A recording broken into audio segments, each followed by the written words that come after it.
Why are there so many shows starring Muppets and dozens of movies too? They said they'd watch every one and they mean it. It's something that they've got to do. So now they've pledged you a lifelong commitment. Muppets, Matthew and Sam.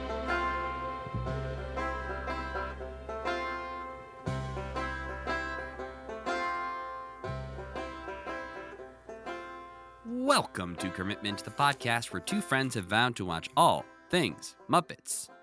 I'm Matthew Gatos. And I'm Sam Schultz. And this week, we are discussing the 1986 Frank Oz film, Little Shop of Horrors. Is it a Muppet project? No. Should we have discussed it? I don't know. I mean, it's multiple as close Hensons are involved. That is, I will hand it that. Not Jim, but there are other Hensons involved, and it's a Frank Oz puppet movie. So yes. Okay. And it's good, Sam. So shut up. And it is good. That's true. We needed some a vacation from our Muppet babies watching. Yeah. To watch something good for once. So I added it to the schedule. We did watch the theatrical version, worth noting.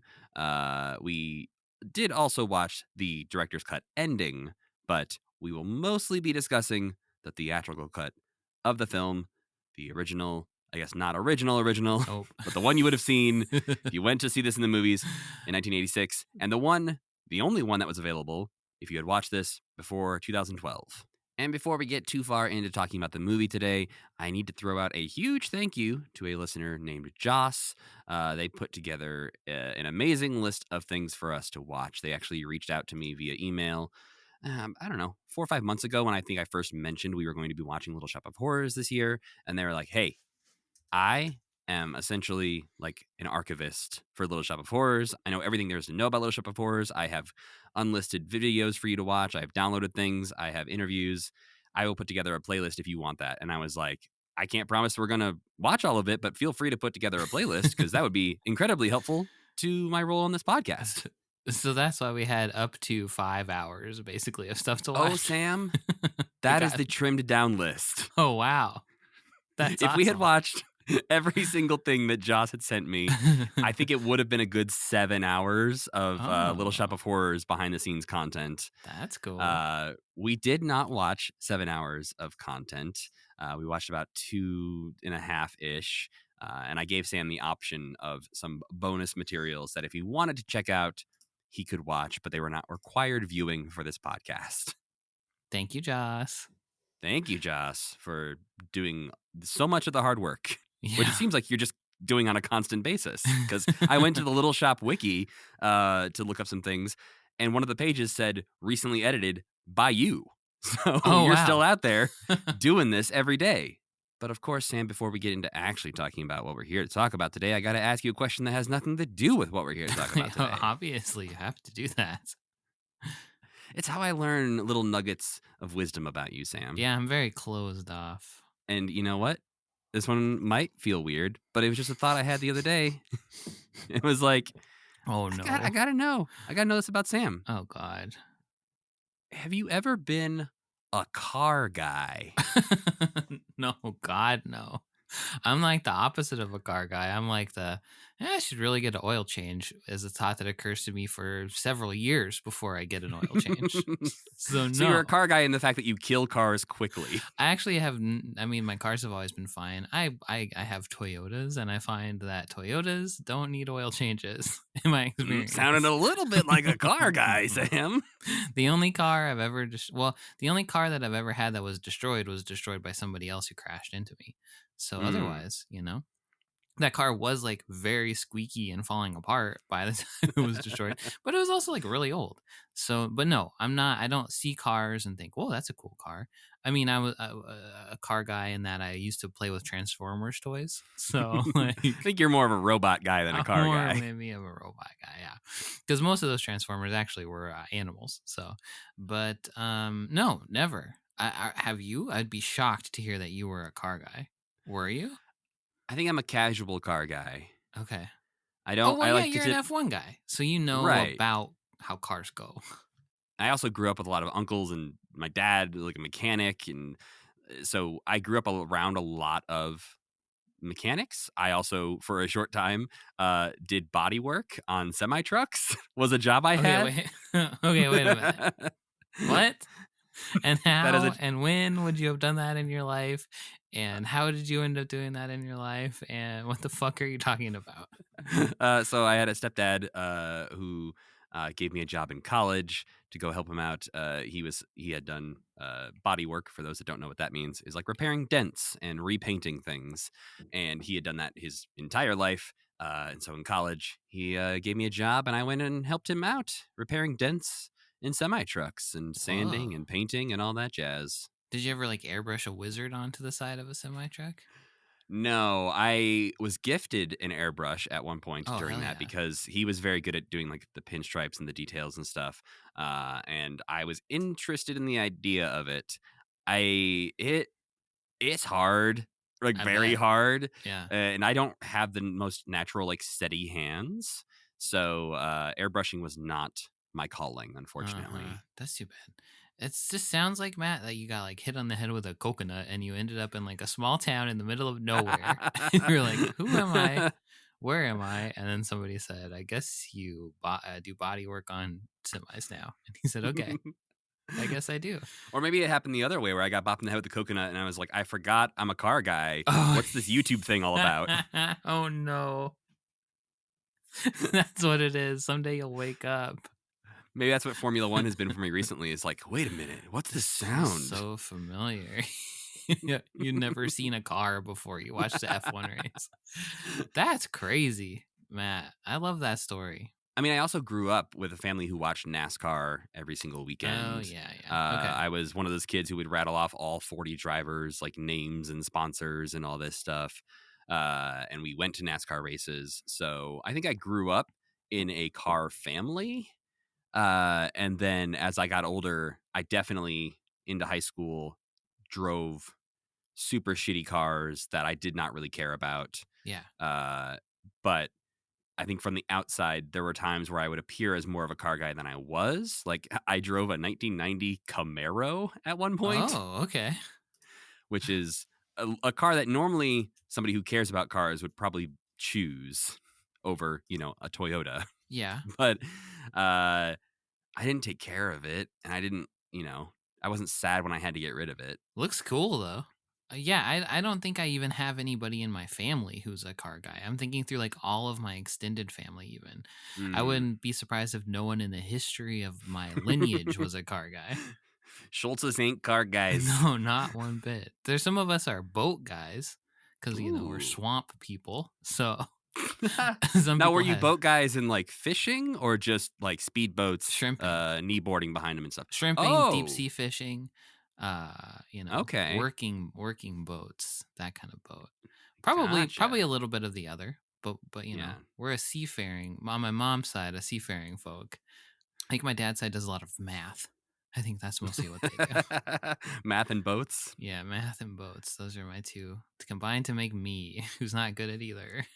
But yeah, I was just curious if you were a car guy. Was really what sparked that. Is I just wondering if you had this secret car guy side of you I didn't know about. Yeah, but you only asked that so you could tell me your secret car times.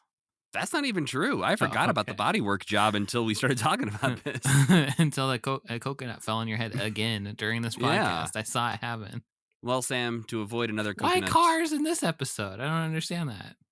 Oh, there was no connection, Sam. It was just a random thought I There are had last cars week. in this movie. That's true. Maybe that's why. I saw a car and went, I wonder if Sam likes that. But let's get down to the meat of it all. Sam, what did we watch this week? Hey, Matt, we watched Little Shop of Horrors, which released December 19th, 1986. It's a movie. Skid Row, New York City, 1960 something. Seymour Krelborn. I kept writing Stanley Ipkiss as I was writing this. Every single time I would write Stanley. Because they're kind of similar characters, I wouldn't mind seeing Rick Moranis as the mask. The Mask versus Little Shop of Horrors. They have to Put it in a battle. comic book. Yep. Seymour Krelborn is an awkward, nerdy young orphan and a florist at Mushnick's flower shop, where he works for, naturally, Mr. Mushnick, the grumpy old man who took Seymour in as a child but treats him like dirt. And he also works with the woman that he secretly loves, Audrey, a beautiful, timid lady with a dark past and an abusive boyfriend. Mushnick's flower shop is constantly teetering on the edge of going out of business, so in his spare time, Seymour experiments with exotic plants in the hopes of growing something that will draw in customers. One day, while visiting one of his exotic plant suppliers, a total eclipse of the sun occurs, after which there appears a strange but seemingly innocuous flytrap that seems to be calling to Seymour. He brings it back to the shop and displays it in the window, and it instantly starts getting the attention of passersby who stop in to look at the interesting plant. Unfortunately, as cool as the plant, which Seymour names Audrey 2, is, it's proven quite difficult to take care of. Seymour can't figure out what exactly it needs to grow, and the plant appears to be dying, much to the chagrin of Mr. Mushnick. The chagrin of Mr. Mushnick. You made I that don't know harder what on yourself. I don't know what that is, but it's maybe a book. The Chagrin of Mr. Mushnick.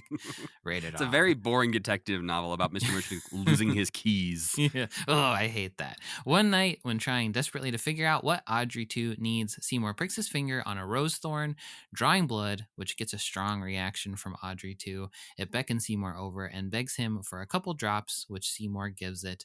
The blood works, and Audrey 2 begins to grow at a wild pace, drawing more attention and business to the shop and to Seymour. Unfortunately, the price of this new fame and fortune is lots of Seymour's blood, and it starts to have a negative effect on his health. One night, the plant begins to talk and tells Seymour that he needs more blood than Seymour is able to give him. In fact, the plant says basically it needs to start eating entire people. Seymour is disgusted, but Audrey 2 points out that some people maybe deserve to die, directing his attention across the street where Audrey's boyfriend, the sadistic dentist Orrin, is beating her up. Seduced by the plant's promise that Seymour could get everything he wanted in life with the money and fame that the plant could bring him, Seymour goes to Orrin's office later, murders him, dismembers his body, and feeds it to Audrey 2. The next day, the police tell Audrey that Orrin's gone missing. She tells Seymour that she feels guilty because she wished something like that would happen, and Seymour convinces her that she has nothing to feel bad about.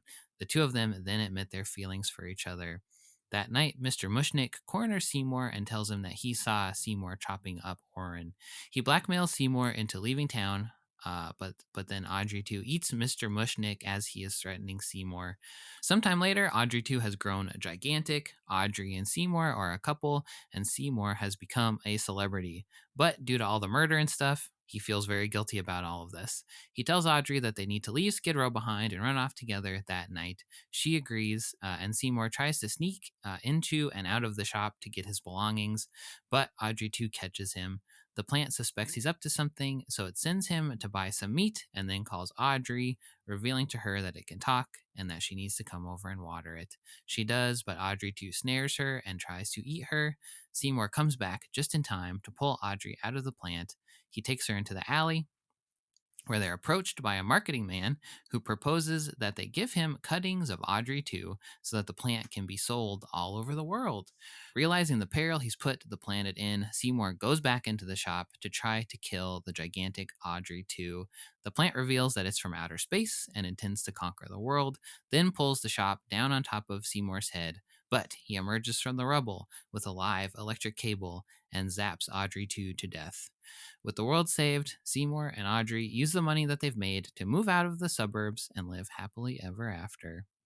However, that wasn't the original ending of the movie or the musical that it was based on, so we also watched the original ending of this film. Everything is pretty much the same until Audrey 2 lures Audrey to the shop and grabs her. So in the original ending of this movie, she is chewed up so badly by Audrey 2 that she can't be saved. Seymour pulls her out of the plant and brings her into the alley, but she dies there. Accepting his fate, Seymour feeds Audrey's body to the plant, then runs away to throw himself off the top of a building. Before he can do that, though, he's approached by a marketing man, kind of like in the other ending, who proposes that they sell little Audrey 2s all over the world. He realizes the peril he's put the planet in, and he goes back to the shop to kill Audrey 2. The plant reveals it's from outer space, and it's going to conquer the world, and then it just kills Seymour, eats him. Audrey 2s are then sold all over America, where they similarly seduce their owners into feeding them blood, and soon the country is overrun by gigantic Audrey 2s who smash up buildings and eat people and ultimately conquer the world. We also watched a making of documentary in which we learn about the origins of this story of this movie as a B movie directed by Roger Corman. We hear from producer David Geffen quite a bit, and also director Frank Oz says some stuff too. Then we watched a reel of outtakes that maybe you got more out of than I did. I thought they were just kind of whatever. I did not, Sam. Okay, cool. And finally, we watched John C. Tibbetts of Kansas City's KCTV interview Frank Oz and Ellen Greene, who played Audrey in the film. And they talk about the movie. And we've already talked like multiple times about what else came out around the time this movie came out. So we don't got to do that again. Yeah, I feel like we've done like 2 or 3 episodes about the end of 1986 here. So, Yeah. They're packing in a lot of stuff. But yeah, we could talk about maybe the outtakes and the Frank Oz Ellen Greene interview first before we get into the movie itself. Yeah, I will say the outtakes, not a lot really happens, and there's things that out of context aren't funny.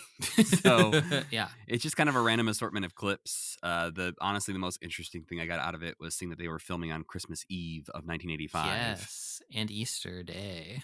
I think Mhm. at one point too. I think it's really, this is a rude thing to say. It's so weird to see Rick Moranis being normal and not like, I'm Rick Yeah. Moranis, you know, and just see him like talking in his regular voice is like, hey, you're just a guy. What's the deal? Yeah.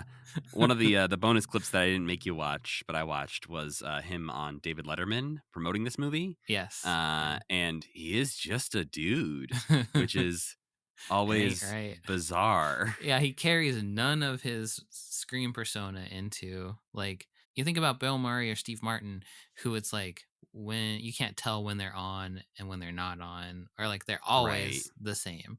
But he is just a dude, which is great. I'm glad that he can be Mhm. just a dude and that he is not anything like the characters that he plays. But I mean, maybe it's a little bit, but yeah, it's just interesting. I've never really seen an interview with him, I think, now that I think about it. Yeah, Rick Moranis famously retired from acting, but oddly released some music in the past couple decades. Oh, interesting. Yeah, there's an album called The Agoraphobic Cowboy that he put out, Wow. which is like a somewhat country album, like a folk country album he And put out he's in singing on 2005. this? Yeah, Oh, okay. and wrote the songs, I believe. Huh. And in 2013, he put out another album called My Mother's Brisket and Other Love Songs. These are very actor ass names to name your album, I feel like.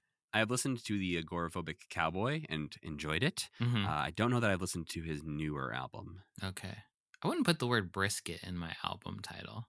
It just makes you smell meat. Doesn't it just make you smell meat? I don't want to Maybe be that's what he smelling wants. He meat. wants that nice, warm home feeling. I suppose, yeah. I did listen to a version of the outtakes that has Frank Oz's commentary over it, Oh, yeah. to see if there was anything else to get out of these outtakes. Uh-huh. I did learn that Frank isn't sure who made this compilation. He says it's not him. Yeah, it definitely is like purposefully put together by somebody. There's like recurring elements and stuff through it. So they must have shown this at a rap party or something, maybe. I don't Yep, know.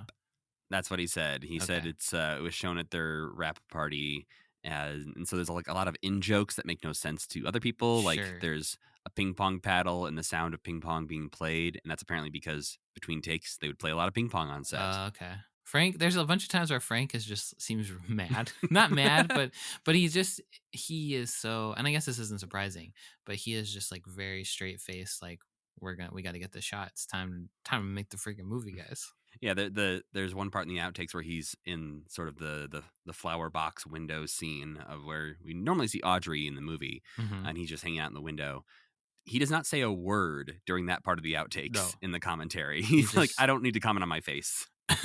it must be weird when you are like there's a part where he keeps yelling, like he's yelling direction to Rick Moranis to like look at different stuff, and Rick Moranis like cracks up a little bit at one point. He's like, "Are you Mhm. laughing?" And it made me think that probably it's just weird to have Fozzie Bear screaming at you. Because he Yeah, really because does often sound, he lapses into just sounding exactly like Fozzie Bear. right, because Rick's like, "Are you laughing?" He's like, "No, I'm not laughing." And you're like, okay, but you can't do that voice Yeah. at me and not expect me to laugh at you." Yeah, I think the biggest thing from the outtakes that I took away was that there's a shot in there where Steve Martin shoves the door open Hmm. when he's going back to the apartment with Audrey. And in the outtakes, you see him use his hand to shove the door open and it like breaks the window. Yeah. Turns out Steve Martin cut his hand open when he did that, Oh. which is why in the final version of the movie, he kicks the door open. Okay. Because that scene's cool. Because it does look like he like kind of does both. He like kicks the door open, but also like punches out both the windows at the same time. Which maybe was the original plan, and Yeah. then when he cut himself, they were like, "Well, maybe just kick it instead." Yeah. I mean, that's a great character moment for that character, but Yeah. I don't want him to be hurt. And then, yeah, we saw an interview with Frank Oz and Ellen Greene, an interview for KCTV. An interesting interview. It goes back and forth between really annoying, awkward questions and then questions where Frank is like, "Oh my God, you're my new This best is the friend. You best asked me the best question question." you've ever asked me in your life. Yeah, I didn't mind this guy, except that I felt like when he was asking, I think what it was when he was asking Ellen questions, he was just talking differently than he was when he was asking Frank Mm, questions, is what I feel like. yeah. Where he would be like, "Oh, you can't just be a blonde bimbo," and then she would like give him like a beautiful answer, and then he'd just be Yeah. like, "Okay, whatever," and then he would ask Frank like a very thought out, like intricate question, and then Frank would be like, that's the most insightful question anyone's ever asked me before." Yeah. No, there's a very stark difference in that. And it's like he's interviewing Frank Oz and Audrey, not Frank Yeah, Oz and Ellen Greene. that's true. Uh, Yeah, he's like, "I barely recognized you without your blonde hair and your right, voice." right. Yeah, like it's Um, hard for him to think of her as not stupid, which is right. horrible. But Frank says that he'll still do the Muppets. He does make sure that any of Yeah. our fears Because the are guy taken care says, of. "Do you consider this a step up, like an advancement from the Muppets?" And like, fuck you, dude. That's such a mean question. But yeah, one of the questions the guy asks that Frank loves is when he's like, "So this isn't really a children's film, even though people keep calling it charming." And Frank Yeah. is like, "I'm so glad you said that." Uh-huh. He also at one point he says it's not intended for little 5 or 6 year olds. It's just something that Jim does very well. And I imagine Jim just like, "Oh, The Frank." fuck, dude? Come on. You know that's not what I'm into. Did you see the cube? There's another question near the end where he's asking about why Frank purposely kept the film feeling intimate and small and Oh close. yeah, And right. Frank was like, "Oh my God, I knew I loved you for a reason. You get me." Like, It and almost so seems like he's yeah, being an asshole. Like he's being sarcastic, but then he's but like, I don't think "No, he you're is. exactly right. I was trying to keep it intimate." There's a part in the outtakes where they're running through a hall of columns with mist. Does that happen in the either like in the movie? No, it's a deleted dream sequence. Okay. There's a number of deleted scenes that I didn't make us watch that Joss very lovingly assembled for me. But again, I didn't want to make this podcast 5 hours long, Not so I didn't make us the watch most the amount deleted of stuff scenes. we've ever watched can't be something that isn't officially a Muppet project, unfortunately. Correct. Yeah. It's interesting to me, I guess, in that in the interview, and probably this runs through some of the other press stuff, is like they don't talk about the puppet, like like they don't Mm, talk about how this movie has like the best puppet yeah. ever made. Just not Yeah. something that comes up at all. Where if it Comes up was a a little Jim bit in the thing, making if of a little bit more. yeah, for sure, and that was good to see. But yeah, like if Jim had been involved with the movie and had been at interviews, I'm sure they would have been asking him about the puppet. But it's just like one of those things where it's like the puppet's too good to even think about it as a puppet. There's just a plant in this, like a living evil plant in this movie. Right. So, getting into our main event this week, the December 19th, 1986 film Little Shop of Horrors. Sam, I think I know the answer, but have you seen this before? I had seen it a really long time ago, but I had seen it Okay. before. And then I think I don't know when the kind of completed version of the original ending was revealed to the world, but definitely watched that much later and had just seen that part, which I will watch it every now and then because it's just like interesting and it has great model work, which Frank talk in that there's like the commentary of the deleted ending where mostly Frank is just like the models were so cool because the models are fucking cool. But yeah, I'd seen this a long time ago and remember it because it's not like a hard movie too. Like there's not much Right. going on in it, so it's not hard to remember every single thing that happens in it. But yeah, I had seen it before. Have you seen the original 1960 movie before? I have not, but I Mm. should. I just ran a. You put it on our list for this time, and I just should have watched it. Oh, that's fair. Adding an Yeah, extra, hour and a half to your watch time for the week is unnecessary. yeah. Did you watch it? I did not watch it this time, but I have seen it before. Okay. I've seen the 60s original, partially because I just, it's Jack Nicholson's first movie ever, which I thought was Yeah. interesting. And then, yeah, I have seen this version quite a few times, and I've also seen it on stage before. Is he the Bill Murray character? Yes, Okay, Jack that's what I Nicholson thought. plays the Bill Murray character. Yeah. And there was apparently a point at which they considered if Bill Murray couldn't do it. I don't remember the order of this, but they considered getting Jack Nicholson back That would have been awesome. for the same role. Bill Murray's good and like they're very funny together in this movie, but that Yeah. would have also been really crazy I because think Jack Nicholson's crazy. it's also the only time that Bill Murray and Steve Martin have ever worked together, which is Yeah. bizarre. They weren't on SNL at the same time? Or was Bill Murray ever on SNL? Am I Well, you imagining have that backwards. Steve Martin was never on SNL. Right. He just did He King Tut, hosted which it. made like a big Yes. impression on and made it seem like he was on SNL. Right, but he was not Yes. a cast Okay. member. Yeah, Rachel was looking that up while we were watching it and like, I can't believe this is the only time these two guys were ever in a movie. But I saw it on stage too, but actually I saw it a high school production of it at my high school. And it was actually really fucking good is what I remember about it. There was Yeah. this girl who I was friends with who I didn't know sang and I don't think she knew sang, but she played Audrey and she was like amazing. And one of our history teachers played they did Hairspray one year and then they did this the other year. And the first year this history teacher played the mom in Hairspray and everybody was like, "You're a revelation, sir." And then he played Audrey too in this one and everybody was like, "Bravo." So I remember that as like a very strong positive high school memory of like this how could this get any better? This is great. I didn't know this person could sing. My history teacher's going crazy up there. So I have like a strong positive attachment to this because of that like day that I went to see that. Yeah, I think for me, it was like 2009 or 2010. There was the touring company of it, did the show in Chicago. Mm, So I got to see, the big old theatrical version of it, which was right. very, very fun. Very, very good. I would love to see that. You can feel that how much this is a Broadway thing. Like they even kept in the parts where they'd be like resetting the set. I feel like where you're just like this part's Yep. pointless. Cut this out of the movie. Yep. You don't need to strike the set. But yeah, I You think can this would say be it, Sam. It's so the song fun. Some Fun Now. Yeah, I was like, what's the point of this? And then as it went on, I was like, oh right, they were just somewhere else, and now they have to bring in the new Yep. Audrey puppet. That is why they're doing this part. Yeah. Yeah, no, it feels very much like a transitional song. Uh-huh. This is a weird movie for me because I Hmm, really like this movie, but this is not a movie that I would think about watching like regularly. I feel like a lot of movies that interesting. I like this much, I'm like, let's spin it up. But Yeah. but there's this one is just like I don't know. There's even something about it that doesn't quite like hook me, even though I think it's beautiful. I think like all the characters in it are great, but but I don't know. It's like it should be exactly my kind of shit, but it's just Hmm. 1 degree like not quite there for me. Hmm. Even though I recognize that in my opinion it is like a pretty perfect movie, and I think Frank directed the shit out of it. It's just not one that I revisit a lot for some reason. Yeah, I think it makes it into my yearly Halloween rotation. Sure. Like I'll pull out the DVD, the Blu-ray, whatever, every year with all my other Halloween movies. It Mm-hmm. doesn't always get watched every year, but it Right. gets considered every year at least. Uh-huh.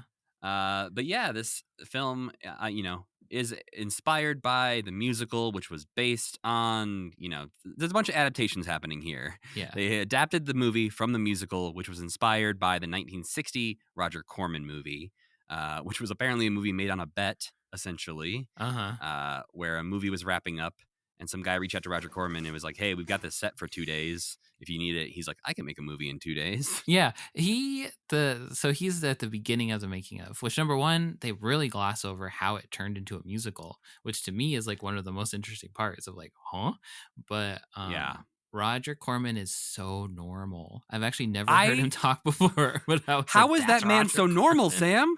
You make some weird stuff, bud, and that's That what is you're not the man I like?" was picturing. Yeah, just imagining him like sitting in a premiere of one of his movies, like, I hope you enjoyed my movie, and not I was being like a little fully goblin that they wheel in a cage or something. picturing like, more of a David Lynch, Lloyd Kaufman kind of off the wall. Yeah. I think when I hear Roger Corman's name, and I think because of the era he worked in, for some Mhm. reason, I was picturing like Hunter S. Thompson. Yeah, totally. I can totally see that. Or even just like an Ed Wood type who is Yeah. outwardly eccentric. Like there's something about him where you're like, or even like maybe like a Quentin Tarantino where it's like, I wouldn't want to have a long conversation with this guy. But with him, you just like walk by him in the street and he'd be like, "Hello, how are you today?" You're like, "Oh, you made a bucket of blood?" What? He says that. He's like, "I made a bucket of blood." And you're just like, "You're You the can't just say Stop it, that. Grandpa." You can't. You It's can't so just say that. wild how, like, literally, like, he pops up on screen and starts talking about this movie for a second. And then they reveal the lower third. It just says Roger Corman. And I'm like, Yeah. no fucking way. Surely this is a Like, producer of the film or something, like a yeah. businessman of some sort. I did learn a little bit more about the adaptation into the musical from watching an Howard Ashman interview, where basically he saw the Roger Corman movie when he was a teenager, and then several years later, he said he started writing a musical, and as he was writing it, it was called like The Candy Shop or something, and it was about a guy who fell in love with a plant. And the plant didn't eat people at the time, but the plant talked. And then he suddenly realized, wait a minute, I think I'm ripping something off. So what if I just made I just a fully Little rip Shop it of Horrors off. musical? I rip it off so hard it turns back around into just a remake. But yeah, they plan to make a $6 million movie out of this. Uh-huh. It ended up being a $25 million movie. Oh shit. Tying it- I get like embarrassed when I have to ask for like $1,000 for like something at work. So imagine Well, Frank just being like, I need 20 million more dollars, please. And I don't think I think the majority of that didn't make it into the theatrical cut. Oh no. Oh yeah, for the ending. That ending looks expensive. I think I read somewhere how much it costs, and I was like, Mm. damn. What? Yeah. But this movie, again, we touched on this a little bit because it's the same budget as Labyrinth had earlier in 1986, Uh-huh. which means it cost more than Top Gun. It cost more than Aliens, which came out this year. Oh no. And it cost about the same as Star Trek IV: The Voyage Home. Okay. I would never expect a Star Trek movie to cost like an insane amount of money because I feel like baked into Star Trek there's a little bit of like the aliens are just guys with Right. weird heads. But and I could almost see how Aliens could just be like, you light the set right, you can make that shit like you can make anything look like anything. Top Gun Yeah. though, they got jets. I think we They said got that last jets. time too. Yeah. They're flying real jets around. The fact that two of the most expensive movies of 1986 are Labyrinth and Little Shop of Horrors. Yeah. Wow. Yeah. And Labyrinth is just like you watch Labyrinth and you're like, somebody got in the weeds. But Little Shop of Horrors is more like nobody got in the weeds. The movie I mean, I think when you watch the nobody got when in you- the weeds. when you watch the original director's cut ending, knowing the budgetary information, Right. I was like chuckling to myself as I was watching the original cut, just being Uh-huh. like, "Oh, here's where it all went." Yeah. They go crazy in the original cut. I mean, how do you even do that? Like how do you make that? How do you make those models? I want to talk to that guy and be like, hey, how'd you make the bricks? And you put all the dust in, how much dust did you put inside all these models? And like how many little bricks did you have to lay? Insane. Or at what point was he like, "Yeah, that's enough buildings to destroy"? Because it really just felt like every time you saw a brick wall fall, you're like, surely that must be the last brick wall a plant is going to come through. And they're like, we got 7 more. Well, in the commentary over the original ending, Frank does say, well, you would have trimmed this down, but Well, maybe we can get to it when we get to the ending, because I was a Yeah. little confused about like how that even came to be, because Frank didn't seem Fair. to know that it even existed, Yeah, but it we can did. get into that a little bit. I did want to share a fun fact about the aliens part while we're talking about it. Uh-huh. In looking up, I found out Aliens and this were both being filmed at the same time on adjacent Oh, sets at Pinewood Studios in England. wow. And apparently, at some point, there was an on-set accident on Aliens where apparently a prop gun accidentally had real ammo in it What the and hell? shot a hole into the next door set of Little Shop of Horrors, where thankfully nobody was injured. Jesus. Apparently, that happened during the filming of Aliens. Wow. And Aliens would actually go on to also beat this film for the special effects Oscar that year. Yeah, I was so when I was watching this movie, I was like, no matter what I feel about this movie, which is mostly like I said, I have very complicated Hmm. feelings about this movie, but that how could there be a better puppet than Audrey? Like Audrey 2, I don't even know, like this is truly a how did they do it? Where is any of the wires? How are they doing this? And the Yeah. the making of does like and Frank's commentary does really like explain how they did it. Hmm. And but I was thinking, what are the other best puppets ever made? And Aliens was like the Xenomorph is one of the best puppets ever made for sure. Yeah. Um, but yeah, like if this movie, you could make this movie with CGI much easier, but it would not be. And I think they are remaking it, but like So you gotta that's have the big real they were puppet. going to remake it, Oh, okay. but I think COVID killed it. Mm, They were planning a remake with the guy who just directed the Fly Me to the Moon Scarlett Johansson movie. yes, right. Um, and Scarlett Johansson was going to play Audrey. Uh huh. Taron Egerton was going to play Seymour, and Chris Evans was going to play the dentist. Okay. I think it was just COVID stopped it from getting made, and eventually schedules didn't work out or whatever, and so they canceled it. That being said, this March it was reported that Roger Corman and Joe Dante are teaming up to make a new Little Shop of Halloween Horrors movie Whoa. What does that with mean? the writer from Gremlins 2 writing the script. Little Shop of Halloween Horrors. I think they're wanting to make sort of a new universe of Little Shop of Horrors movies. Oh, okay. Plural. Okay. I don't know that this is ever going to get off the ground. I don't think there's been news about it since they announced it in March. Roger But Corman also just died recently. that's probably gonna, put a damper on things. Yeah. But I don't right. know how far along it was in the process Wow. before that happened. Okay. Joe Dante is fine. He can do it. I'm okay with Joe Dante doing it. But I guess I just think it's interesting that the two of the best puppets ever were working side by side at exactly the same time. I didn't realize that. Yeah, we Like, could have had Sigourney Weaver yelling at Audrey too. yeah, Like, get away from her, you bitch. that would have been awesome. That would have been a great outtake. Just wheel Audrey over. Yeah, just like the peak slimy creature puppetry. This was the zenith. Yeah, I want during Labyrinth there was those shots where they brought Darth Vader to set to visit, Uh-huh. and then there was the shots of the Empire Strikes Back set where Kermit and Piggy went and visited. We need a shot of an on-set photo of the Xenomorph and Audrey 2 hanging out. You could have walked a xenomorph over there for sure. You can just wheel them over. Yeah, I think, and some of them were still guys in suits, I assume, so Yeah. they could have just walked over. But getting into the movie we are here to talk about today, directed by Frank Oz, book and songs by Howard Ashman, music by Alan Menken. For those that don't know, Howard Ashman, Alan Menken, classic team who go on to do the music for Little Mermaid, Beauty and the Beast, and Aladdin. There's a good documentary. There's a documentary about Howard Ashman on Disney Plus that a lot of people have some fair criticisms of the documentary itself. Hmm. But if you do want to know more about Howard Ashman, that is a place to get some more information about him. Also interesting, the guy who did the score for this movie, Miles Goodman, also does the score for Muppet Christmas Carol and What About Bob? Oh, And there's some other Muppet connections because obviously Brian Henson, one of the Puppeteers on Audrey 2.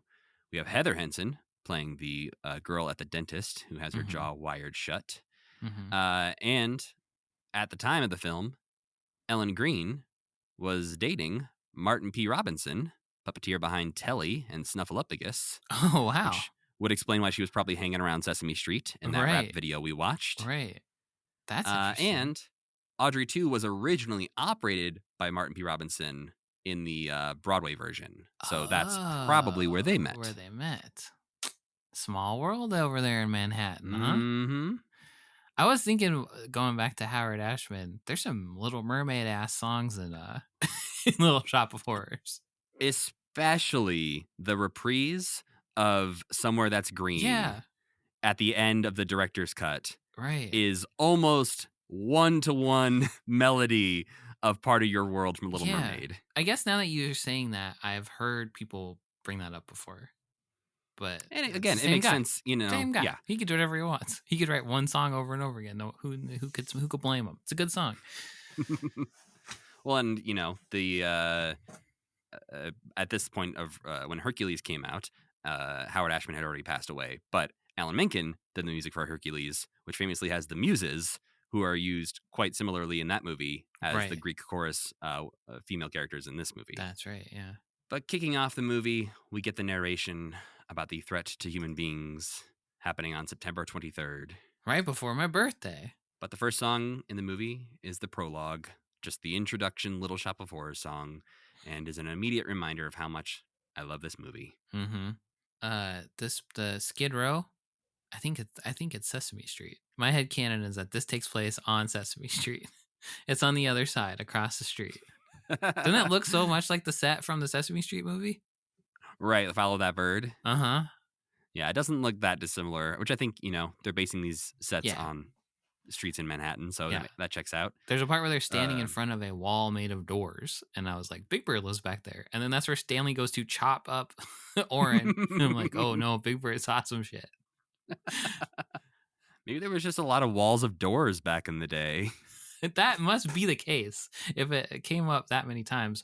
Or Frank was just like, you know what works? Wall of doors. I've seen Wall of it doors. myself. Got to close that off an alleyway to do some sketchy shit. Wall of Yeah. doors. Yep. But very quickly, we meet Seymour, who is clearly clumsy because he immediately knocks down a shelf, drops some pots. But we do hear John Candy on the radio referencing President Oh, yeah. Kennedy. That's John. He comes back later. Putting this somewhere in the early 60s. Mm-hmm. There's apparently a calendar on one of the walls that says September 1964, which, President Kennedy wasn't around for. Oh, alternate reality.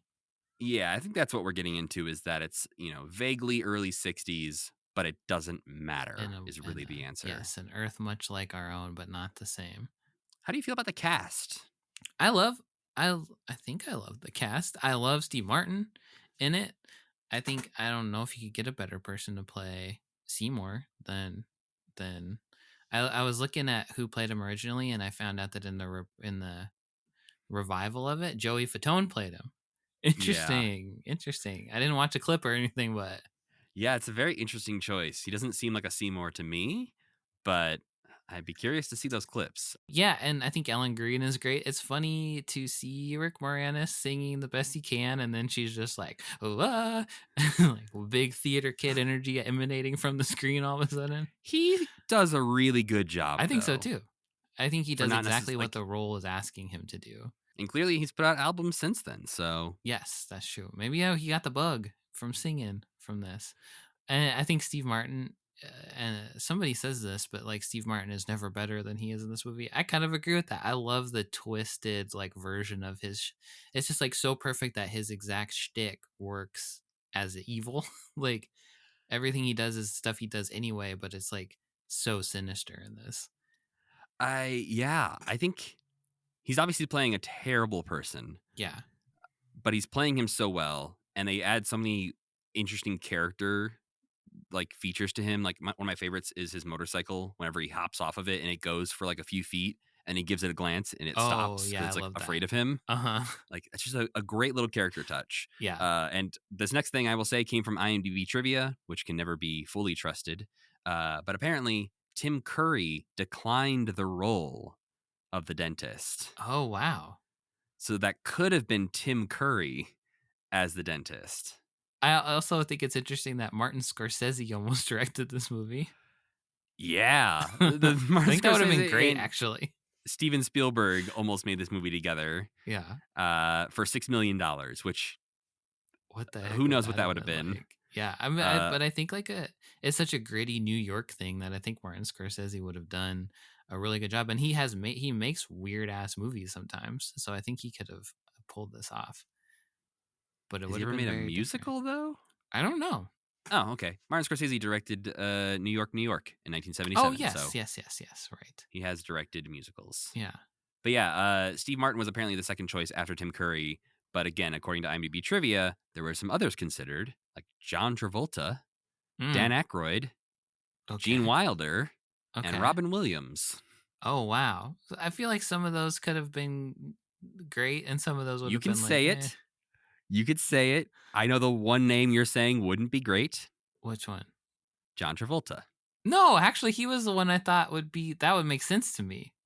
Oh, okay. See, I think I Dan Aykroyd, Gene Wilder, or Robin Williams could all pull that role off. I don't. Yeah, I guess so. Is Gene Wilder ever evil in anything? Willy Wonka.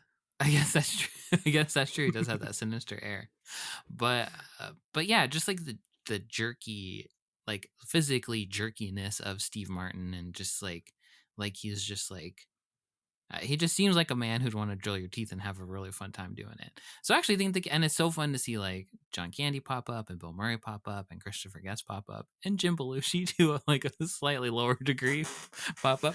But when he was there, I was The like, way hey, everyone introduces Jim it's Belushi. Jim. Jim Belushi to a lower degree. And Jim Belushi is also present. But yeah, I think it's a great cast. Do you have what do you think about it? I have a love-hate thing with Steve Martin, where I feel like 80% of his role, I'm like, yes, absolutely, best choice. This is amazing. I think when he's singing, he's great. There are times where I feel like he's sort of going into business for himself and overacting in a way that doesn't fit the movie. When he really leans into that Elvis voice at times. I just don't think there is an amount of overacting you could do in this movie. You know? Well, I think, yeah, he's the only one who bugs me in that way. I think everyone else feels like they're in the same universe. Uh-huh. And there's times where he's like, oh, you're the plant guy. And I'm just like, hello, Steve Martin. This is the Muppet Show Steve Martin I didn't like. Yeah, I guess that's true. And then, of course, I don't think anybody could have been Audrey too, but Levi Stubbs. No. I don't know how that ever would have worked without him. Yeah, that's the thing that I feel like that man was just born to play a giant singing plant. A giant singing plant who reminds me a lot of Ursula the Sea Witch from The Little Mermaid. So Little Mermaid is like a spiritual sequel to this movie, I think. I mean, there is another, Faustian yeah, totally. Plot line there going on where she's essentially selling her soul by selling her voice to the sea witch. Yep. A tentacly creature. Yeah. Well, the next song up in the movie is Skid Row, but that's the song where we learn that Seymour has been an orphan until Mr. Mushnick took him in from the Skid Row Home for Boys.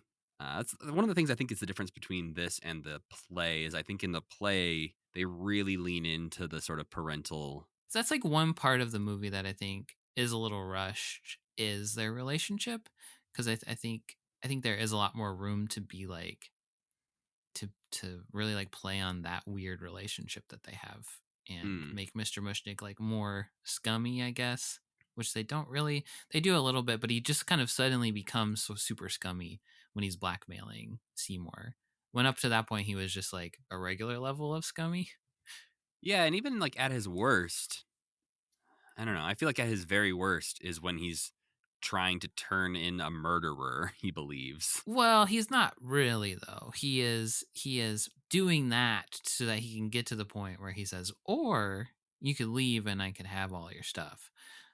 That's at least. I thought he thought my of that take idea in the moment. I think he was pretending. My take on it was that he was pretending to think of that idea in the moment. That is the scheme he had the whole time of being like, I'm going to get rid of this little nerd and then I'll be the rich famous guy.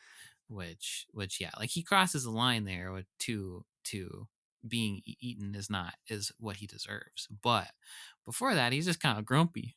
But nobody cares where he goes after he gets eaten. Nobody's ever like, where'd Mr. Mushnick ever end up? Yeah, they care more about the abusive dentist than they do about Mr. Mushnick. a beloved neighborhood figure, as would be implied earlier on in the Totally. movie. Yeah. But yeah, at the beginning, business is so bad that Mr. Mushnick is considering closing down the store. And Audrey mentions a strange and interesting new plant that Seymour's been working on in the basement, which I really like that happens before the movie starts. Me too. And I like the moment where Audrey is like, where you can tell that they have like a history together, like they've talked to each other before the movie began. And she's Mm-hmm. like, Seymour, why don't you go show him what you've been working on?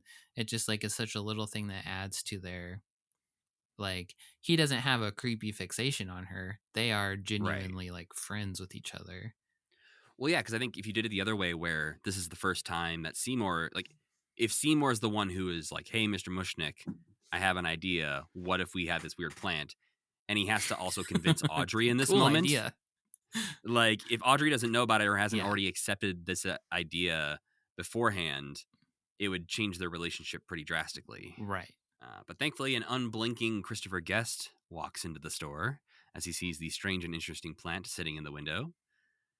And this is one of those where I'm like, he's right on that edge of pulling off the Steve Martin overacting thing for me, but it works because it's Christopher Guest.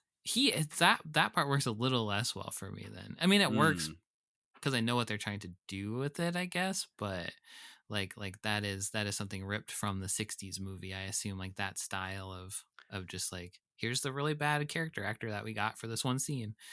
But it's still fun, and that's like the kind of thing that I like. So and that leads us into learn the backstory of where Seymour got this plant. Which during the total eclipse of the sun that happened recently, a strange plant appeared, and he bought it for $1.95.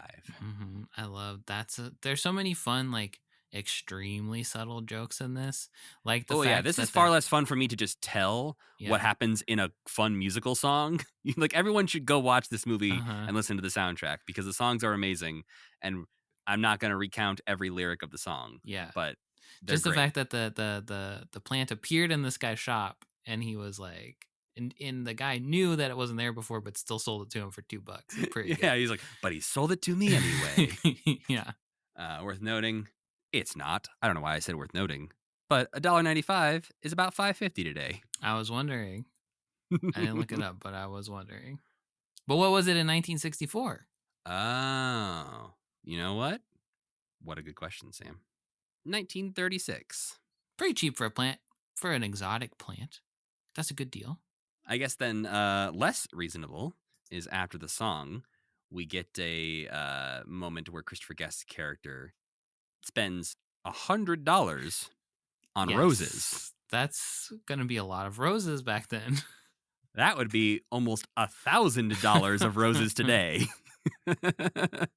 This becomes the inciting incident of the film as tons and tons of other people now run into the store to see the strange plant, leading to them buying tons and tons of flowers from Mr. Mushnick's floral shop here. Mr. Mushnick wants to take them all out to celebrate the success of the business.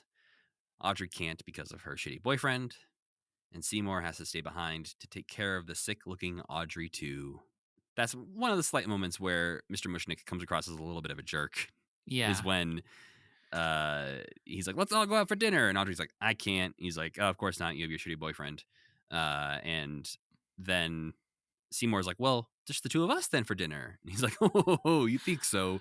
You got to stay here and take care of that plant. I feel for Mr. Mushnick in that moment, because I wouldn't, to me, the thought of going to a one-on-one dinner with a friend is much more anxiety inducing than going with two people to dinner. I don't want to be the sole focus and responsibility for being interesting. That sounds like a nightmare. Wow. I'm going to cancel that text I was going to send you after this to go out for a bite to eat, but apparently impossible. I'd have to invite someone else to go along with this, unfortunately. I'd just show up and a third person would be there. I'd be like, Yeah. oh, hi, Greg. I didn't realize you were going to be here. Yeah. He's like, Sam texted me 911. I got scared. Well, taking care of the sad, droopy Audrey 2, Seymour sings Grow For Me as he's begging for Audrey 2 to grow. And then he pricks his finger on the thorn of a rose. And here's Audrey 2 start to make a little suckling noise. I hated that noise so much. It was so disgusting. I hated writing the word suckling, but that was the only I mean, way that to is what truly it's doing. describe the noise. Yes, it is. It's a teat, isn't it, in a way? There's our next T-shirt, folks. It's a teat, isn't it, in a way? My question with the blood thing, could he have just got cow blood? Would that have worked fine? I mean, I suppose eventually it would grow out of control, but could you circumvent the murder Where would you get cow blood, Sam? in New York City at the butcher? I bet you can get cow blood. You need cow blood, I can get you cow blood. Matt, I could have you as much cow blood as you could want by the end of the day, I bet. I genuinely think I could do that. This is Montana. Yeah. Daly's meat rendering is not that far. Oh yes, that would be pig blood, I believe, mostly. But large animal blood. I could get you large animal blood. You need an ungulate's blood. You're talking to the right guy. Yeah, I mean, there's some discussion, I think, around, wanting to feed him a steak and him not, Audrey 2 not really being as into the idea as like, Yeah. how about a person? Right. But And I Audrey 2 understand, of does, course, that Audrey 2's grand plan revolves around him needing to have somebody under his thumb.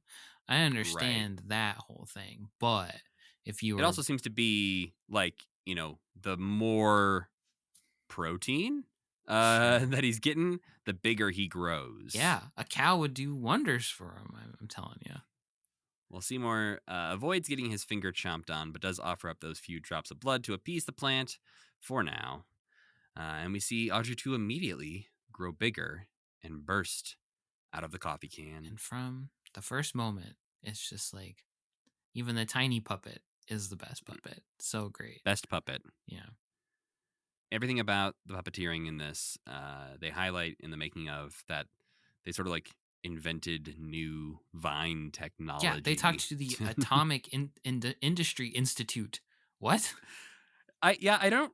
They sped by that so quickly in the making of that I was like, I need to know more about that, because did you just like place a call and they actually were able to help you with this, or did you send them a very specific request? Right. Or like, did inventing these vines, what did it help them do? That doesn't sound good. Whatever it was that helped them do. Yeah, what was this technology being used for By outside them. of Yeah. vines? The movie Little Shop of Horrors was funded entirely by the U.S. military. They're like, this original ending. Let's talk more about that. Yeah, that was real footage of a war game that they had made. Yeah. But yeah, the vines especially, they show them controlling. Like, there's parts where you look in the making of where you're like looking under Audrey, and it's just like a bunch of guys like moving planks around and stuff. It's like, well, what the fuck? But then there is like the guy who's like controlling the tongue, or like the guy's controlling those vines, and it's like I've never seen anything like that before. How? Yeah, it's just amazing. Yeah, the tongue especially feels very alive, and it looks like he's just like got a big rod. He's just like steering around like a joystick. Yeah. And somehow makes the tongue go in like 12 different directions. Yeah, it's amazing. Well, then we finally get to meet John Candy's Wink Wilkinson, the radio DJ, who is the most unhinged character in a movie of unhinged characters. I love this guy. Oh, I He's got my absolutely dream love job. him. Wait a minute. Explain. It would just be fun to be a crazy DJ, don't you think? Interviewing people who are weird in your hometown. Yeah, I think it would be awesome. Doesn't he he introduces somebody else, but then it is just himself? Is that right? Like he's like, and now it's time for so and so's weirdo corner, and then he's just like, "Hello, I'm the weird guy." I think he also does the weather as a different person. Yeah. Right. And then he's having a good time. It seems like a great job. It's like a little bit of Wolfman Jack in American Graffiti. Yeah, definitely feels inspired by that, but turned up to like 20. Yeah, there's something about in a movie about if you are a radio DJ, like I'm thinking of The Warriors, I'm thinking of John Wick 4. If you're a radio DJ, or 3, I can't remember, you are like God. Everyone's listening to you, and you know everything, and you are having the most fun, and everybody's like looking to you for the enlightenment and the information. And I know I always point out stuff like this, and it's not that interesting to most people besides me, but we are the same age as John Candy is in this movie. and Bill Murray. They're both 36 in this Yeah, film. when I was looking at Bill Murray, I was like, "You're looking pretty young there, Bill. How old's your Got some ass?" smooth face going on. Yeah, that's crazy. Yeah. I don't feel like we look as old as they do, but maybe we do. They were smoking way more cigarettes than us. That's for damn Way sure. more cigarettes. Yeah. And also, maybe Gen Z would disagree if they looked at us. They'd be like, "Oh no, you guys look exactly like John Candy in Little Shop of Horrors." Yeah, but they, they're the generation everybody says looks way older than they're supposed to be. So Gen Z, That's right? true. So Yeah. we're the babies. I'm a baby We're the baby forever. faces. I'm a baby forever. We get the trio of women who play the Greek chorus in this film who put it in Audrey's head that maybe she should consider leaving her abusive boyfriend and go for Seymour. Yeah, I Which leads to the love the song. way I love the way that chorus is like that they turn into a like a device of the film when they like have their costumes on, but that they're also real people that are walking around. I think that's Right. such a cool touch. I think Frank does Yeah. too, because he's like really into the fact that the Greek chorus is like they're like tie the movie together. Which they do. They're Yeah. there. They're like a little bit like, poking and prodding the plot along, which is Mhm. nice. There was apparently during the making of, they made it a point to make sure that even when it's raining on set, they don't get wet. Yes, I because they, noticed like, that too. Don't exist in this world. Yeah, I thought that was so cool in the first song. Yeah, and just imagining like how they must be like walking through corridors where they just don't have the rain machine set up above them.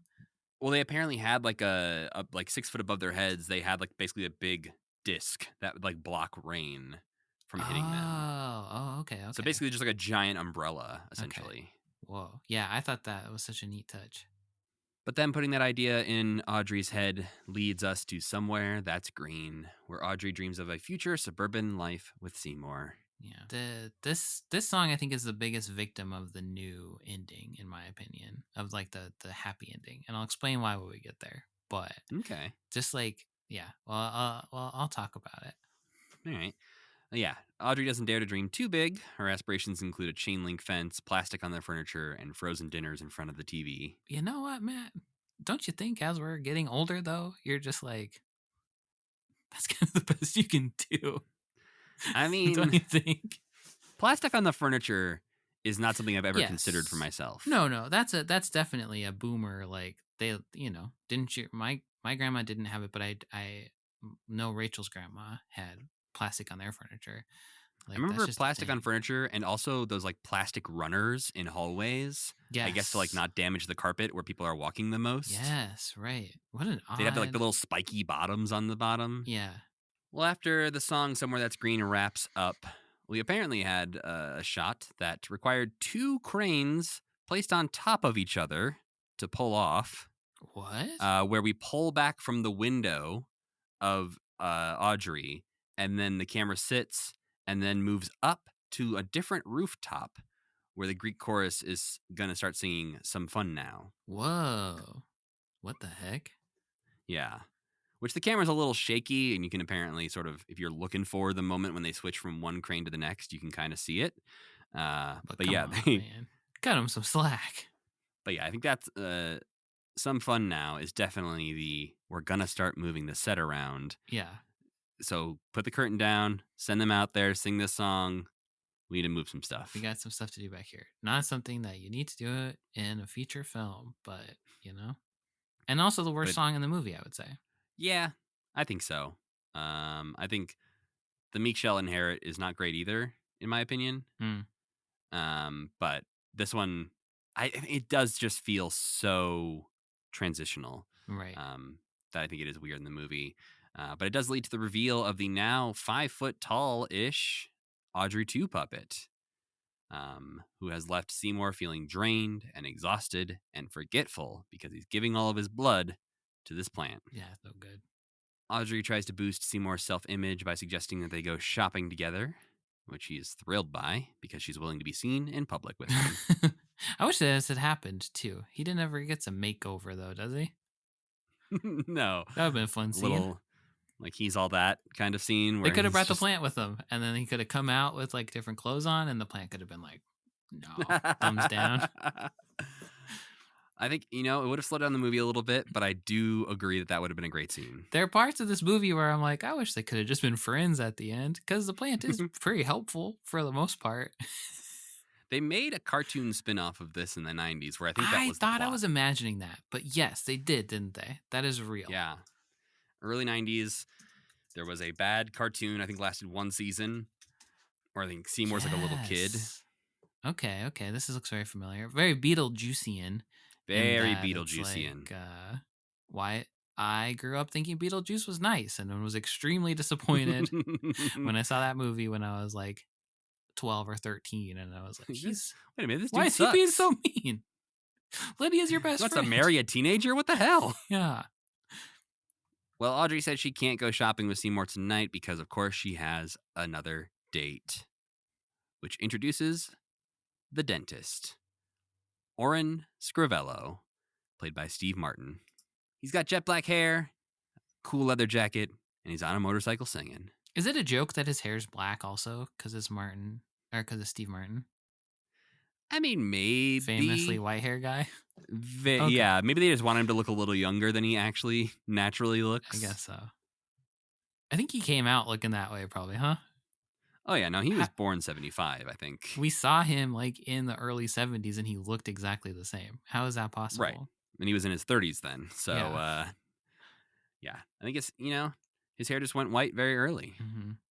I do want to highlight in a more recent story about Steve Martin and the dentist role because while in the behind-the-scenes doc we see Rick Moranis praising Steve Martin as a person and a performer, there's a weird story that happened last year where Miriam Margolyes, who plays the nurse in the dentist office, but is more famous for other roles like in Harry Potter, she put out a memoir in which she said that during the musical number Dentist, quote, I was hit all day by doors opening in my face, repeatedly punched, slapped, and knocked down by an unlovely and unapologetic Steve Martin. Perhaps he was method acting, but I came home grumpy and with a splitting headache. Oh no. He really punched her in the face? Steve Martin says he was surprised to see this and says, my memory is that we had a good communication as professional actors. And when it was implied that I harmed her or was in some way careless about doing the stunts, I have to object. I remember taking extreme caution regarding the fake punch, the same caution I would use with any similar scene. She assured me she felt fine, and we did a few successful takes and stopped. There was never any physical contact between her and me, accidental or otherwise. And even Frank chimed in to say, I always rehearse physical actions in slow motion. The scene was supposed to include a fake punch. It's puzzling what she's talking about. It's not the Steve I know or anyone knows. He's always been professional and respectful of everyone on all my shoots. So, interesting. Very different sides of the story of this scene. But hopefully, Miriam Margolyes was not actually punched in the face by Steve Martin. I hope so too. I think the dentist part, and you're going to disagree with me, that's my favorite part of the movie. Wow. I could watch a whole movie. I could watch a whole prequel about this dentist. I hate, okay, putting aside the fact that he's that he's the worst person. Yeah. Which it does, maybe like one weird part of this movie is like that aspect of it. It's like tacked on to some degree. Like there's a little bit of his character's a little like unclear, and I think it's like what you're saying where he's like being Elvis for some reason. It's just like there's a lot going on there. But well, they also like there's times where I feel like I don't know if this is as true in the play or if it comes across in the play differently than it does in the movie, but the abuse stuff is played super seriously at sometimes, right, and other times is played off as a really quick joke. Oh, that's like a good point, because I do feel like they don't make a joke of like her getting punched in the face, but then that quickly turns into like he's handcuffing her up, and like there's some different element to it that is not consistent with what is set up in the beginning. And then when you meet this guy, Seymour, it's like yeah, he's a joke in a way that is like, oh, that's kind of weird. Right. And when Seymour talks to Audrey about like, oh, would it be so bad if he was gone? She's like, well, I'd save a lot of money on bandages and Epsom salts. Yeah. And I'm like, okay, I don't know how I feel about that line and like the way that it wants you to look at this character as like super shitty abusive boyfriend that you are okay with him dying in this movie. Essentially, you're okay with Seymour watching him die in front of him and not helping him. Yeah. And then they make a joke out of some of that as well, which again, I don't know how I fall one way or the other on some of those lines, but it just feels a little unclear. And I think maybe that's indicative of his whole character. But I think the little world that they set up of like dentists being psychopaths and the like they just build such a world around him. It's like they really Mhm. go like crazy making this whole dentist world for him, and then they introduce like tertiary characters like Bill Murray who's like horny for dentists. It's just like Who that was whole not in the stage play. They took that from the from original the movie. 1960s Oh, interesting. movie. And that's a great, like But that scene is yeah, great, and it's just like unnecessary, completely completely unnecessary. unnecessary. But I will say, as much as like I do like the dentist part, and I like it as a character, I like the song, and for some reason, the line "Here he is, folks, the leader of the plaque" is in my head once a week. That's great. I wouldn't even say that's my favorite line of the Uh-huh. song, let alone the entire But musical. just like for But something years that's about played in your head? yeah, Oh, here wow. he is, folks, the leader of the plaque. I Because I haven't think it was one of those things where I probably heard it a couple times before I realized what was being said, Uh-huh. and then when I realized it was like, "Heh, that's pretty good." For some Now it's reason, just I wrote this down. The part that got stuck in my head from this movie was just the Bill Murray scene. Like I remember that mm, beat for some reason. just moans of Mm. ecstasy. When he's sitting on the chair, like with his legs up, and he's like, "Is he done? Does that mean he's done?" Just like Bill Yeah. Murray's character, and then when he spits all those things that he has in his mouth out, and they're just like all over his face. That to me, like that whole scene has just been in my head since I saw it 15 more years ago. Yeah. Uh, yeah, I just really like this part for some reason, and I don't know why, but I feel like Oren could have been like a character in a different movie where he's like the evil dentist who has to learn how to be a father or something like that. Well, I think my favorite dentist moment is the one right after the song where he's coming to pick up Audrey for the date, and he literally flies into the scene on his motorcycle. Yeah, He flies in from the top of the frame, landing a good like it's amazing. 12-foot jump. Uh-huh. Still giggling from his nitrous oxide, he meets Seymour and is quite awful to Audrey in front of Seymour, making Seymour want to kill him. Mm-hmm. As they burn out on the motorcycle, Oren offers Seymour a free root canal on the house, which is a pretty sweet deal. That is, yeah, that's great. If he wasn't a you need one. terrible, violent dentist. Uh-huh. So Seymour goes back and talks to Tui, that's what he's calling Audrey That's too what he now. called. Okay, I was like, I thought that he said that, but Tui. Yeah, I think at a certain point they were like, well, we can't keep saying Audrey all the yeah, time. 'Cause right. that's going to get confusing. Tui.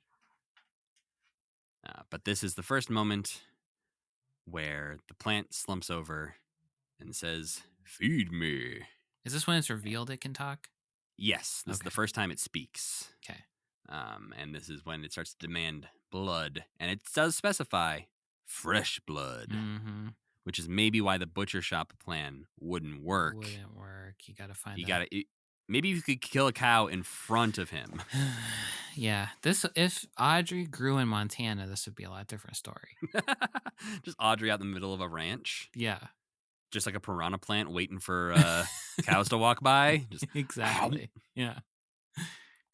I It is never weird, made the the connection legacy. between piranha plant.